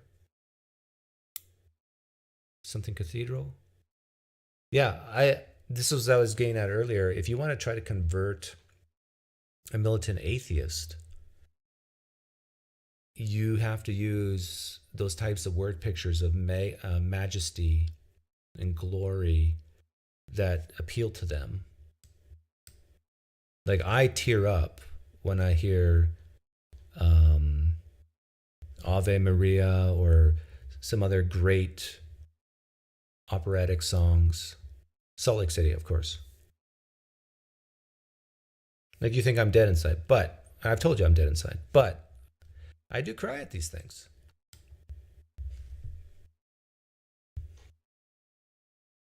I'd play one right now, but then I'd get in trouble. Copyright.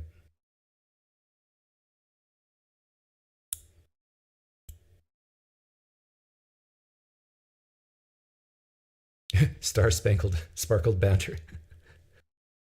Actually, the Star Spangled Banner is a pretty good tune. It's a pretty good ditty.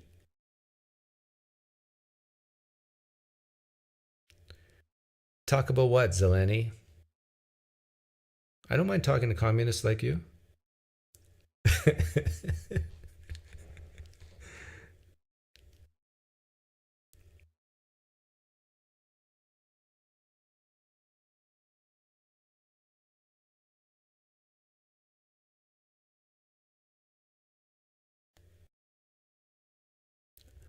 I would love. I won't go there. Won't go there. Not going to do it. Yeah, great music can bring forth tears, religious or not. But I think we're emotional and spiritual creatures. Well, I agree with the emotional part. What does spiritual mean? Nobody knows.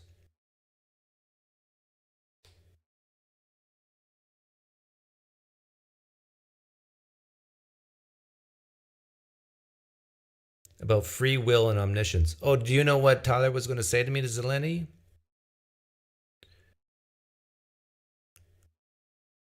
Because Tyler said he could help me with arguments about free will to make me even more dangerous, I think, to theists. But you can come on. You can help solve the problem of free will and omniscience if you want. I'll give you 10 minutes.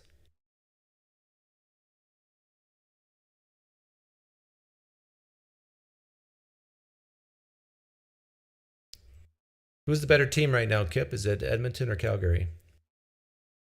I think it's Edmonton, right?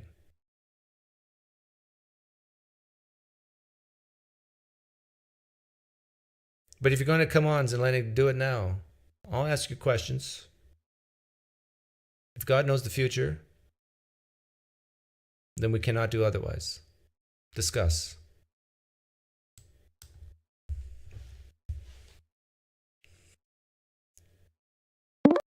Here he comes. Okay, Zeleni. Can't hear you. Hello, hello. Oh, now I can. Good. If God knows the future, can we do otherwise? Yes. How? Why? Explain it to me.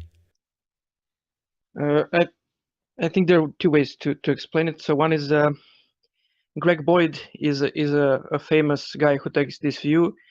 It's a kind of open theism, but not totally, because he does say that God knows 100% of the future. So he knows the entire future, but he wants to say that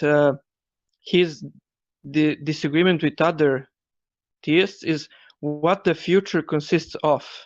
It doesn't consist of only of facts, but also of possibilities. So that's one view, that it can be said that the God knows the entire future, but also we have the freedom to do whatever we want. Like, yeah, this is what what was it? Wes. When Wes was on last Theist Thursday, he used quantum collapse as an example of how to explain how God can know the future.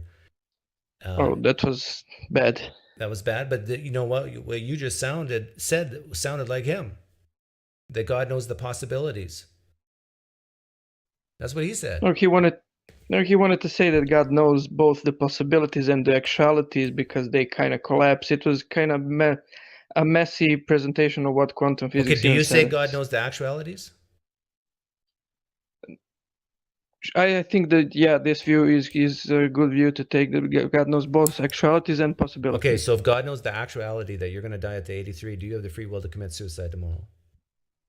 No, I would say that's a possibility, not an actuality. They are actualities and possibilities in the future. But I can explain a stronger view that sounds more. Because you still haven't answered my question. My question originally was, if God knows the future, can we do otherwise? Under this Greg Boyd type of view, yes. And I would say even a stronger view can also make sense of it. So we can say the future is God definitely knows when I'm going to die, and I still have free will. I think that can be explained too. Because the best I've heard is that your free will choice exists co-eternally with God. I don't know if that makes sense. So in other words, that as soon as you say that God comes first and your choices come second because God creates the human with free will, then basically you're stuck, because before God creates you, he knows what choices you'll make even though you didn't make them yet, right? So, yes. But what God foreknows you to choose, you will choose. Right, so this is how I heard it explained. Like, this metaphor helped me to kind of agree that this can be a reasonable view. If I look at the CCTV camera from yesterday and I see people doing stuff, like, I definitely know what they're doing, but they had free will in the day of yesterday. In a similar way, God from the future is now seeing the videotape of what we're going to choose. We are freely choosing it, but he's in the future now watching the videotape. Yeah, I've heard that analogy before, but the problem is that God has seen the tape even before the actors have played the part in it. Yeah, that would be a weird thing to visualize, how God can have knowledge from multiple points of time.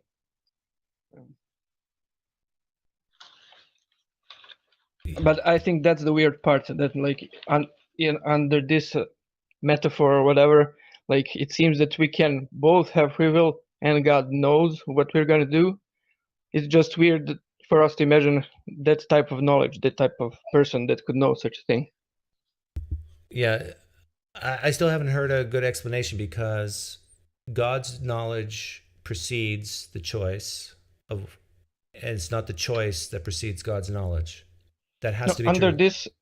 Under this secondary view, like, God's knowledge would not precede, but it would actually come after the choice.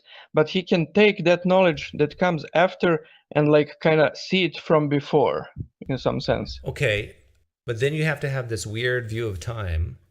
That's in like yeah. That's like with B theory, right? Yeah, that's why I don't accept this view. It sounds pretty weird. Yeah. Yeah, but the thing is, even if that's true, we are time dependent as humans. So from our perspective, if God knows I'm going to die at 83, from my perspective, I cannot commit suicide tomorrow. If the knowledge precedes the choice and only precedes the choice, then yeah. Yeah. And I think in the Christian worldview, the knowledge has to precede the choice because God created humans. He precedes humans. I mean, most Christians are totally fine with accepting weird and very unreasonably sounding doctrines about God. So accepting the B theory of time and saying God is outside time and he can somehow see time in weird ways, I don't think it's a problem for them. Yeah. But I would say the B theory of time, or just God being outside of time, makes God contradictory. Because what does, if you, and maybe you don't believe this, but if a Christian believes that God is a personal God that makes promises to his creation, what does a promise mean if time can be viewed forwards, backwards? I mean, a promise has to be a statement, a promise, and then in the future, a fulfillment of that promise. It's time dependent. Sure. Yeah. This view of God has much larger problems. Like it would seem to imply that, for example, God only has one act that he does because he's outside of time, and he only has one thought, like, which some Catholics will bite the bullet on, and they will say, yes, God has only one act and one thought, and that manifests through in our reality somehow as the entire history, like God saying things and doing things. Well, we've talked for 10 minutes now, and I still haven't heard an explanation of, if God knows you're going to die at 83, are you free to commit suicide tomorrow? Yeah, if the knowledge only precedes that, then no. Yeah, and I think it has to. But anyhow, thanks for coming on, Zeleni. Danny is a philosopher. Cheers. Yeah, he'll tell us what's good and what's right here. Hey. Okay, Danny, explain this to me. Yeah, I don't like Zeleni at all, but he's right, unfortunately, here. About what? But it's hard to explain, and I could explain it like the pure logical way, the way like if you went in a classroom, how they would explain it, because what you want to say is that if God if God knows it, it will happen. Therefore, God knows it, therefore necessarily it will happen. If it necessarily will happen, it can't be different. Right. That's right. That is textbook modal scope fallacy, right? But I could go down that route, or I could try to do what Zeleni did and offer like, thought experiments and stuff. But it goes. I don't know which way do you want to go? Do you want to go like the classroom philosophical way, or do you just want to try to talk like normal people? No, let's try what I hate, and let's do the textbook way. Okay, so here's the frame of look. So the modal scope fallacy is something like this. Necessarily, if PineCreek is a bachelor, he is unmarried. Right. That's true. Mm-hmm. Okay. We affirm the antecedent. So PineCreek is a bachelor. Now, the problem is then we don't conclude necessarily you are unmarried. Just because you're a bachelor, yeah, you're unmarried. Necessarily, if you're a bachelor, you're unmarried, but it doesn't mean that you can't marry. Right? So where they're putting the necessity. So if you think of the conditional, necessarily, if X and Y, X, and then the fallacy is taking that necessarily and putting it on the consequent Y, the conclusion. So that's but the only difference. What I'm hearing you say is the only difference is that syllogism is true at that moment in time, but not in the future. Could you repeat that? So you're saying that if I'm a bachelor, I'm not married, which is true, sound, valid. That's necessarily true too. Necessarily, if you're but in that moment, because you said that it's not true that I can't become married. Right. Well, it would be silly to conclude from that necessarily you're unmarried, because you can marry. Okay, I understand all that now. Okay. Now, how does that relate to omniscience and free will? So the idea is that necessarily, if God knows it, it will happen. So the knowledge is for that world, that space of the actualities, you want to say it, right? That's what will happen, right? But just because necessarily God knows it, therefore it will happen, doesn't speak about possibility, right? It's not a claim about possibility outside of that world, right? So even though it's necessarily true that if God knows it will happen, it won't entail that it can't be different. So that's the logical way, right? But that's it. And I mean, Craig talks about this fallacy. That's how actually I came across it. And Malpass, do you know Alex Malpass? Yeah. Yeah, he highlighted the fallacy But, too. So but isn't this dependent on what one means by know? Here we can just say knowledge implies that it's true. So if he knows it will happen, it's true that it will happen. But just because it's true, like here's another way to do it. Okay. So this, if I drop it, what will happen? It will drop. It will drop. It will fall, right? Now, that doesn't mean it can't go up. It's still possible that the laws of physics can change, right? But the point is that given the laws of physics as we know it, it will drop. But that doesn't mean that it can't do other things because the laws of physics could suspend itself. But this is what I asked Wes the other day. I said, does God know the actualities or the possibilities? And he said, he actually flip-flopped. Once he said both, and then he said possibilities.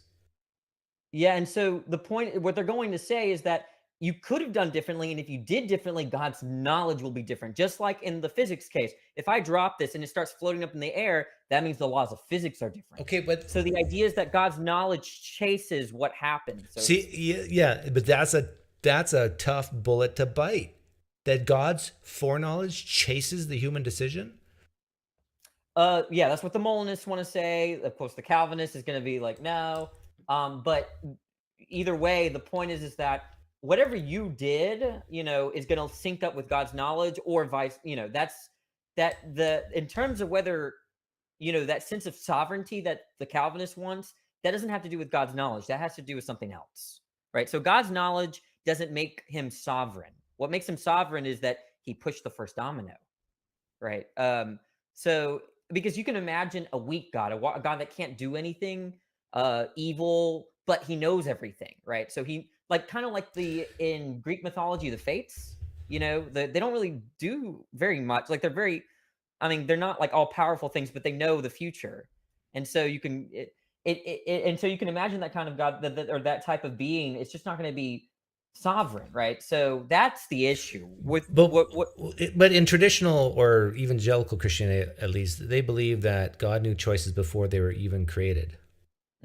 Yeah, but that doesn't mean that's true. But it doesn't mean that but if you did differently, that just would mean that God set it up differently. That's the idea. So it can happen.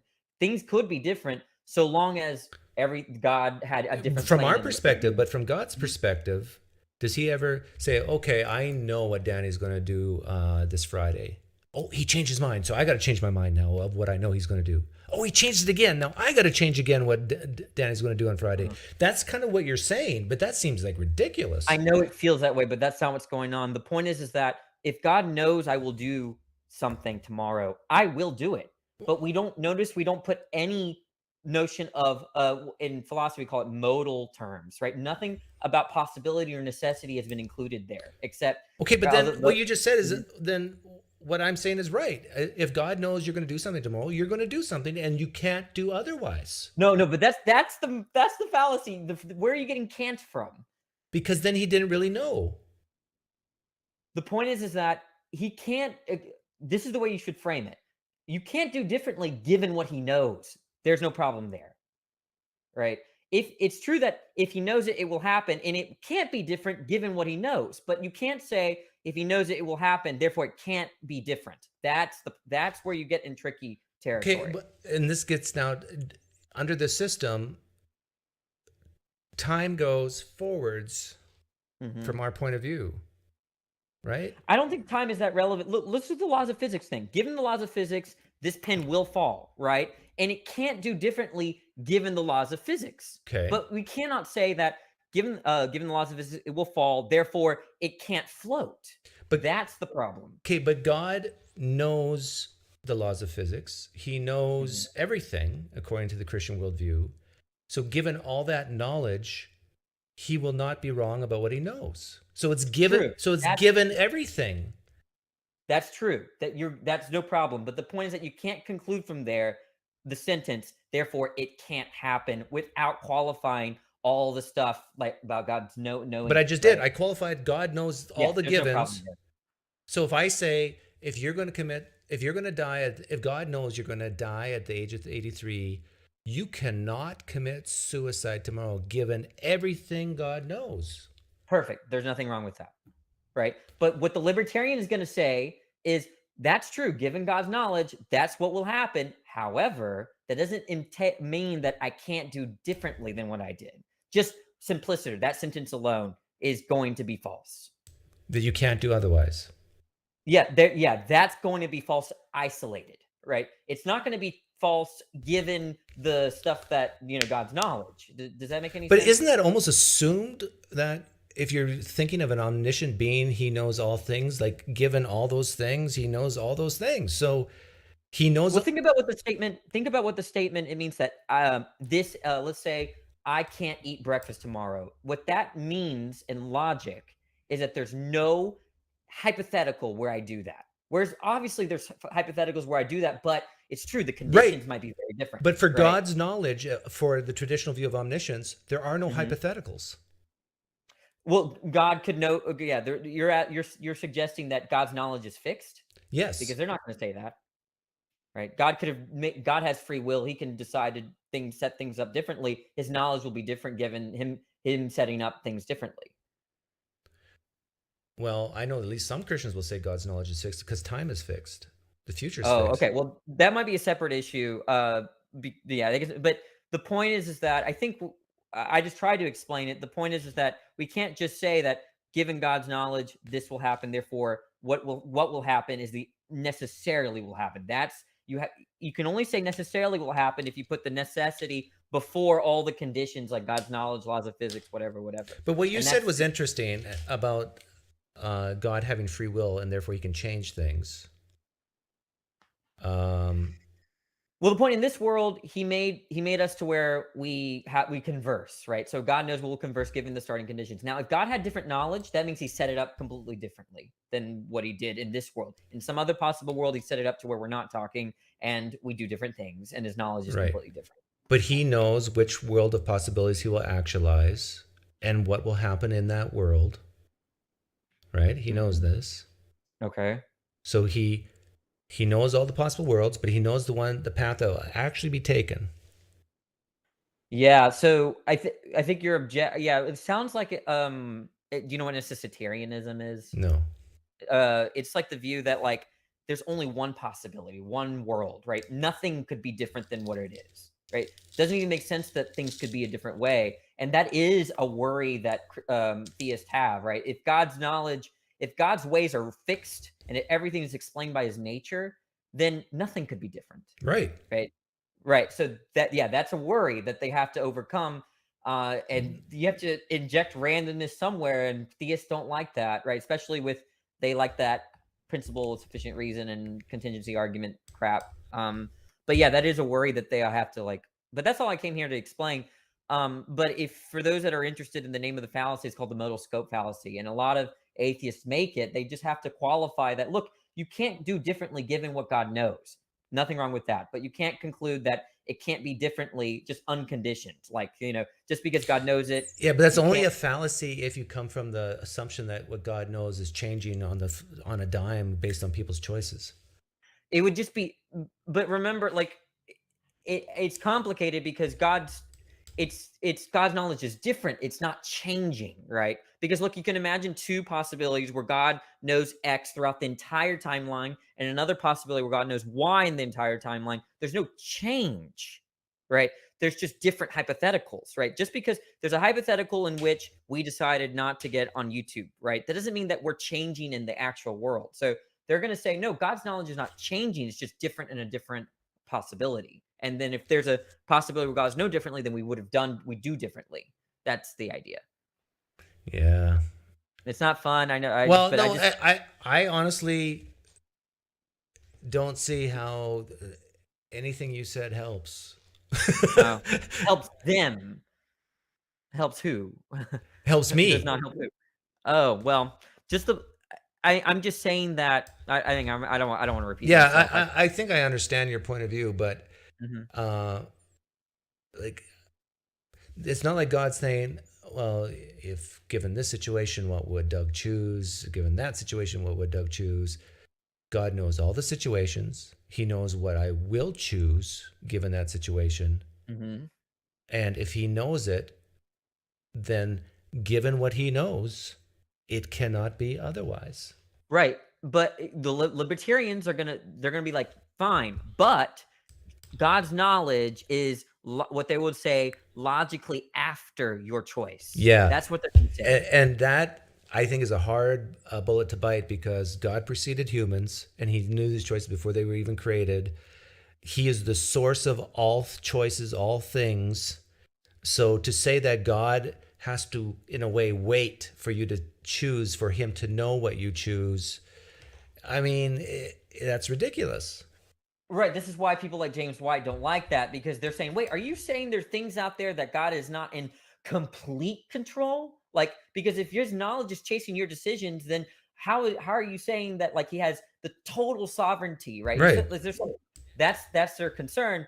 But Molinists, I mean, I agree probably with you more so than but Molinists try to say, look, God still has this other kind of sovereignty. It's like sovereignty light, right? Where God picks what the outcomes that he's not in total control of, right? Something like that, like causally controlled, but yeah, that's all. I mean, it's like gets kind of silly. And this is like, a lot of people think this might be a useless conversation, but this is a death nail to theism, to this type of theism, because if it's true that you can't do otherwise given everything God knows, then we are pawns in a chess game.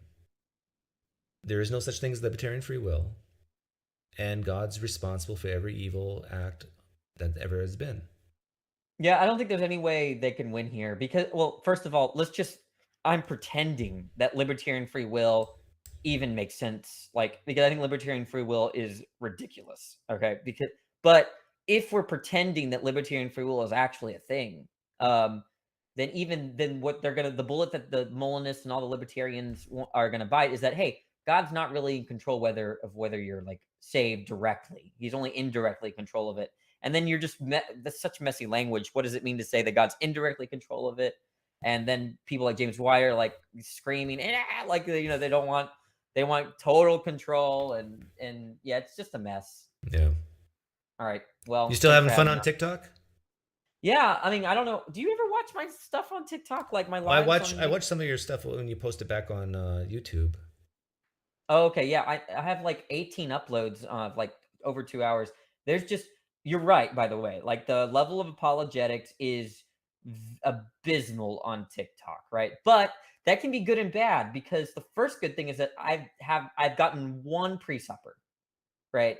And only one pre-supper, because no one knows the philosophy lingo stuff, right? And they're just like regular average Christians that you probably meet at like Walmart or something. So there's like Walmart, and so there's like a way I have to change the way I talk. I have to change the way I'm approaching. I've gone from, like, instead of strict logical arguments, I've done more stuff like what you've done. Like, okay, why does God allow child cancer? Why poof or drown kind of stuff? That stuff resonates with the non-philosophy bros. They have names for us in TikTok. We're called people that like to philosophy jibber jabber. We're called philosophy bros, and we're looked down on, right? Like, nobody wants to talk to a philosophy bro because we just overcomplicate things. So you have to change. People like me have to change up their game on TikTok, and I think it's helped me like learn how to talk like a normal person. But then the level of apologetics still kind of sucks. And but I don't blame you for taking several steps back away from the TikTok platform, but there is there's a line of people that want to talk about this stuff. A line, right? I mean, I'd never have a TikTok live where it's just dead, right? And 90% of my conversations have to do with Christianity, theism, Islam. The other 10% is like LGBT, trans stuff, free will, maybe philosophy. Can you set everything up like when we go live on YouTube, we can keep it unlisted, make sure everything's working, and then go public when everything. Can you do that on TikTok? Sorry, so you're saying, sorry, repeat me. I missed it. Can you set up your TikTok without going live, like the backgrounds and everything, and then test it without anybody seeing? No, not really. Yeah, I'm trying to think. No. See, this is If why I you think want it's to a test, horrible platform. Like with YouTube, you oh, can it do is. that. But TikTok's only like what 6 years old, and they've only had live for the last year or two. Okay. So and they've already added tons of features. At first, you couldn't really have 6 people join. Now you can have 6 people join, and it's free. No StreamYard required. 1080p. So there's stuff that I anticipate that they're going to kind of expand live streaming service. But yeah, it's pretty horrible. Like for people like us, I have to do a lot of work to get it on YouTube, and like I have to split my chats. It's just horrible. And stream keys are hard to come by. But the algorithm is the best algorithm I've ever out of any platform, right? I hop on, and if I'm talking about stuff like this, I get average of 200 to 300 viewers. Oh wow. There's many, yeah. That's my average. My peak was 1.2 thousand people. Oh no, 2.2 thousand people were. So 2,000 people were watching me. I was talking to some Christian about, very aggressive Christian. And people like it. And TikTok knows how to give out they have a good algorithm. YouTube's algorithm for live streaming is horrible. Horrible. Your 300 viewers average that you get, those are your loyal followers. YouTube is not sharing your live stream, right? Whereas TikTok is. And that's the only good thing about TikTok. The only good thing. Everything else is complete garbage. I was hoping that when I first signed up that I could combine the two, but you can't. It's so hard. You need to do that. You need Streamlabs, you need a stream key, and those are hard to get. TikTok doesn't just give those out. And so yeah, it's an unfriendly. Every platform has its pros and cons. TikTok has tons of cons, but that algorithm is the friendliest algorithm. You can get viewers easily. You can be a nobody and just start getting viewers because TikTok shares your stuff constantly. So okay, well maybe I'll give it another try at some point. Yeah, well, good luck with that then. All right. But I'm old too. Like you kind of have to be young, right, to get people. No, they're coming. Old people are getting. You're right. There's a lot of young people there, but I know you're kind of joking, but no, you could definitely do it if you want. Like if you're a 20-year-old Christian, why would you want to talk to an old man like me? Oh, no, I don't see why not. There are older people in there, and they do just fine. It's just, I think you can do it, PineCreek, but you can't just give up after one try. Maybe we could do something where like you're collaborating with someone, either with me. We both can get on there and put our topic, and you can get, you can funnel followers and stuff like that. Have you heard if there's some type of app that can make the app really a desktop platform? So again, there's an OBS called Streamlabs, and they work with TikTok to where you can stream from your PC, do all this, set up everything, make everything nice, but you need a stream key, and they don't give those out very easy. Like those are hard to come by. But so I will foresee that eventually TikTok will wake up and allow PC users and content creators to stream more directly and seamlessly through their app. And when they finally do that, that's when it'll become illegal in the United States, TikTok. Maybe, I don't know. But anyways. Okay. All right, you take care. Yep, see ya. Okay, bye.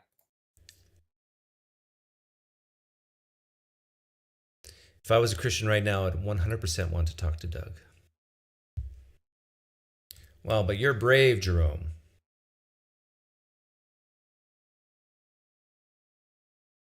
Actually, let's see. We got 366 people here, which means it's somebody's birthday. Happy birthday, whoever you are. I'm going to run a poll. So don't leave. The poll question is,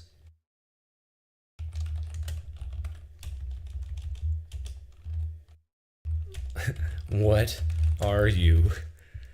Option 1, theist-ish,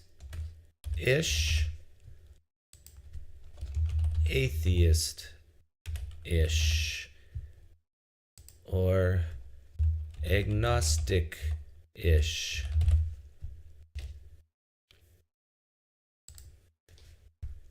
Let's see who we have here.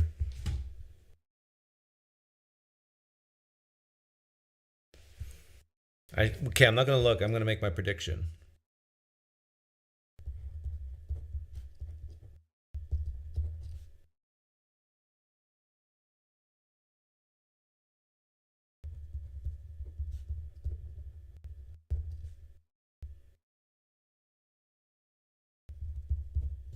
Okay, I've locked in my prediction.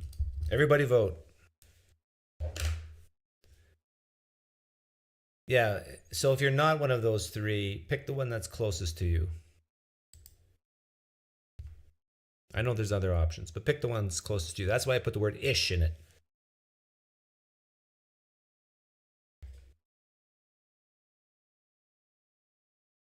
No, we're not going full Steve McRae on this.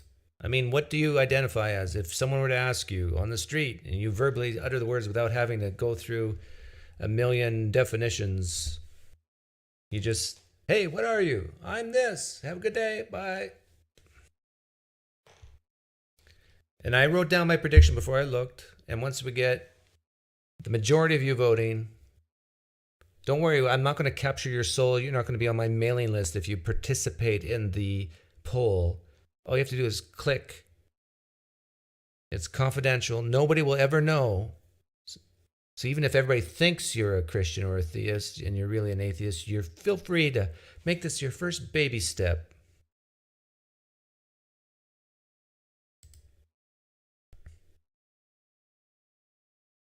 We're at 112 votes. Come on, everybody vote. There's 372 of you in here. Which one do you lean by?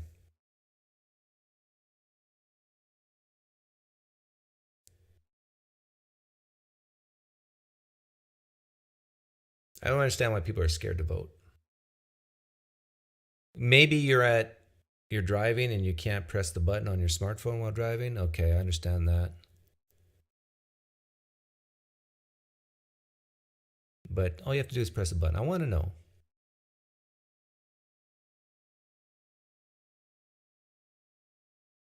There's no downside to voting.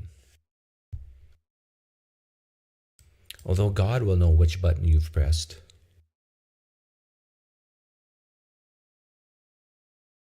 And then I want to compare what the actual is to what I predicted.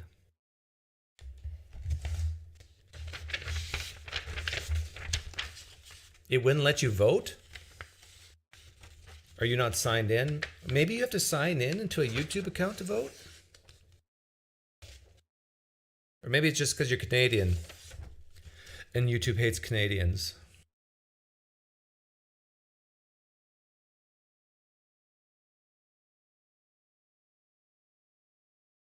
Richard Mattson would kindly ask you to unblock him.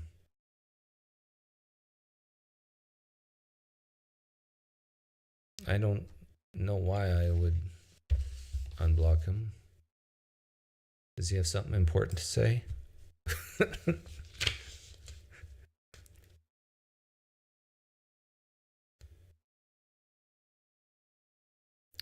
Okay, it looks like we got 40% of people voting. We might not get any more than that. Okay, this is why, hang on, let me put this up.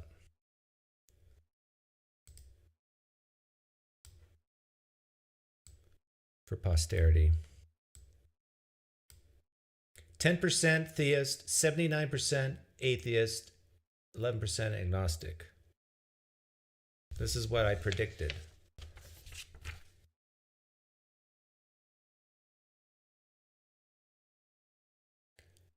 I was pretty close. 1575 10 is what I predicted, and it's 1178 11. You're welcome. I can see the future. I'm a prophet.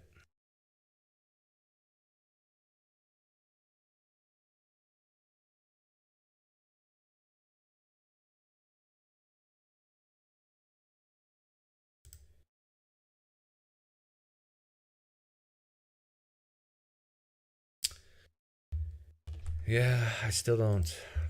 With the free will, omniscience thing.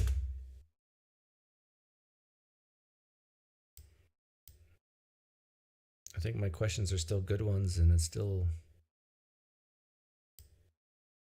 causes problems. Okay, last chance to call in. How to talk to militant atheists or theists. You can either practice with me, or I can practice with you.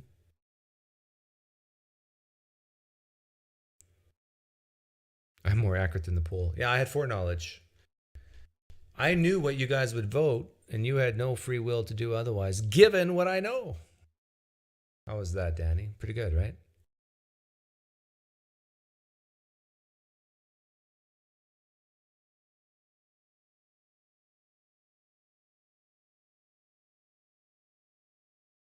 Gross. Now it feels like I'm being at church.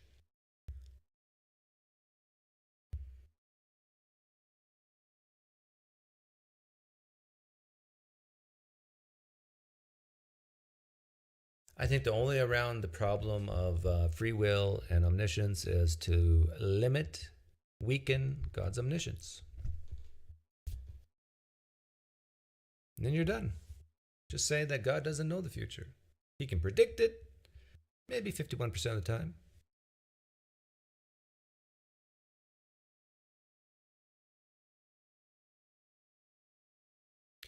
PineCreek needs to throw Isaiah 46, 9-10 around more often.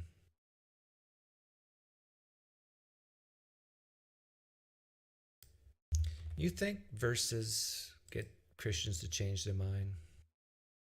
Maybe, sometimes.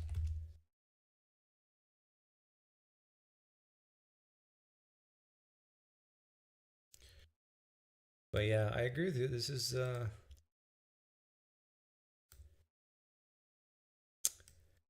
Where's the free will in this? Remember the former things of long past, for I am God and there's no other.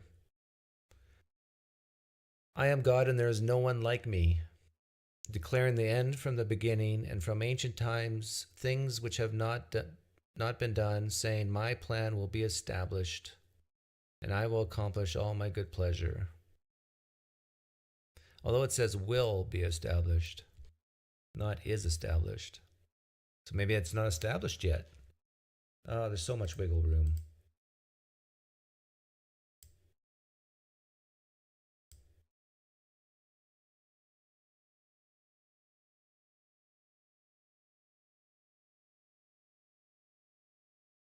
What is the most powerful being God can create? A weasel. A weasel. Those are pretty powerful creatures. Free will is impossible if God is truly omniscient. I kind of lean that way, Mark. Given what God knows, can it be otherwise? Is the choices of humans in competition to God's knowledge? And God has to go, come on, choose already so I can know what you choose.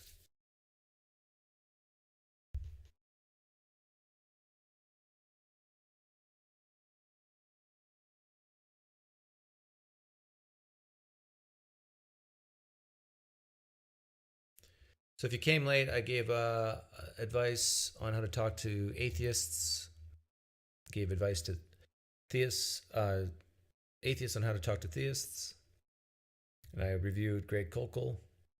Tyler Vela made a short appearance, but then lost signal. Hopefully he didn't get in a car accident.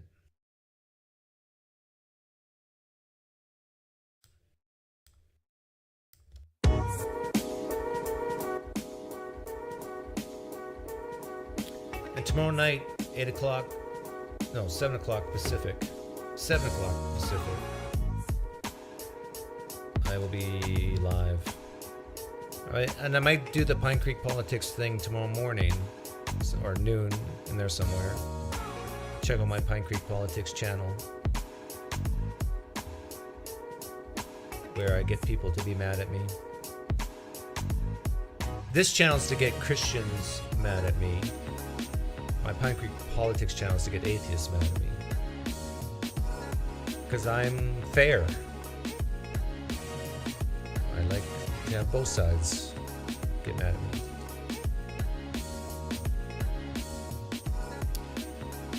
Peace and love to you, Carol. No, sorry. Peace and likeness to you, Carol. I don't love anybody but my own family. And maybe a few others. I only love my own family. And Danny. No.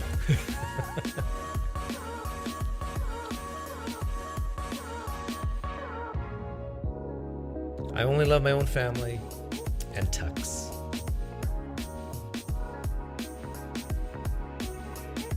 Would I take a bullet for Tux?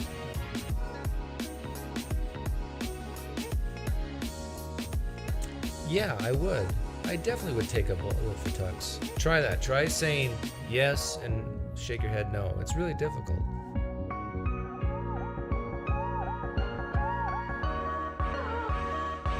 Do I love Tux? No. I love Tux. No, I don't love Tux. It's hard. I love Tux when he loses a big pot in poker to me. No, that's a true story.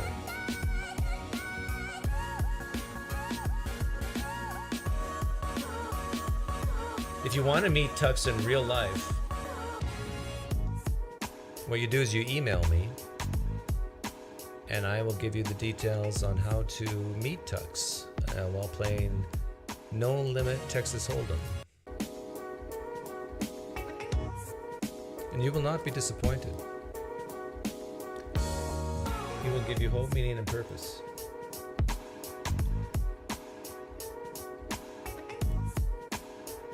And there's other people there too. If you're looking for community, if you're looking for love in all the wrong places, I'm your man. Who sang that? Looking for love.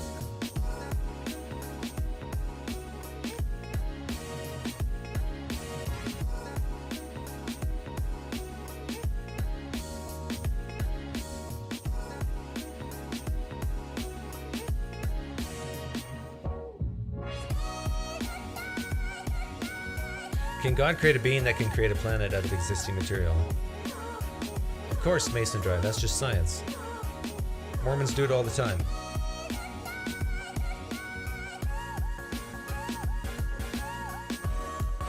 Mormons, don't they create their own planets?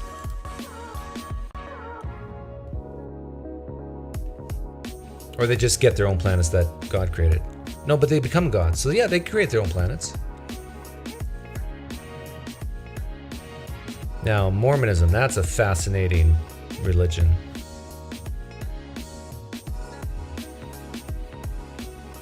Mormonism is indeed foolishness to those who are perishing. But there's no real hell in Mormonism. There's just like a not that great of a heaven.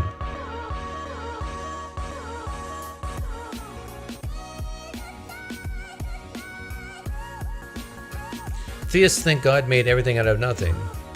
Yeah, it's them who think something can come from nothing, with God's help. I'm sending more mixed signals than the Bible. Hey, that's how I got married. Poof. Thanks for hanging out. Hey, BS Skeptic, I haven't seen you in a while at poker.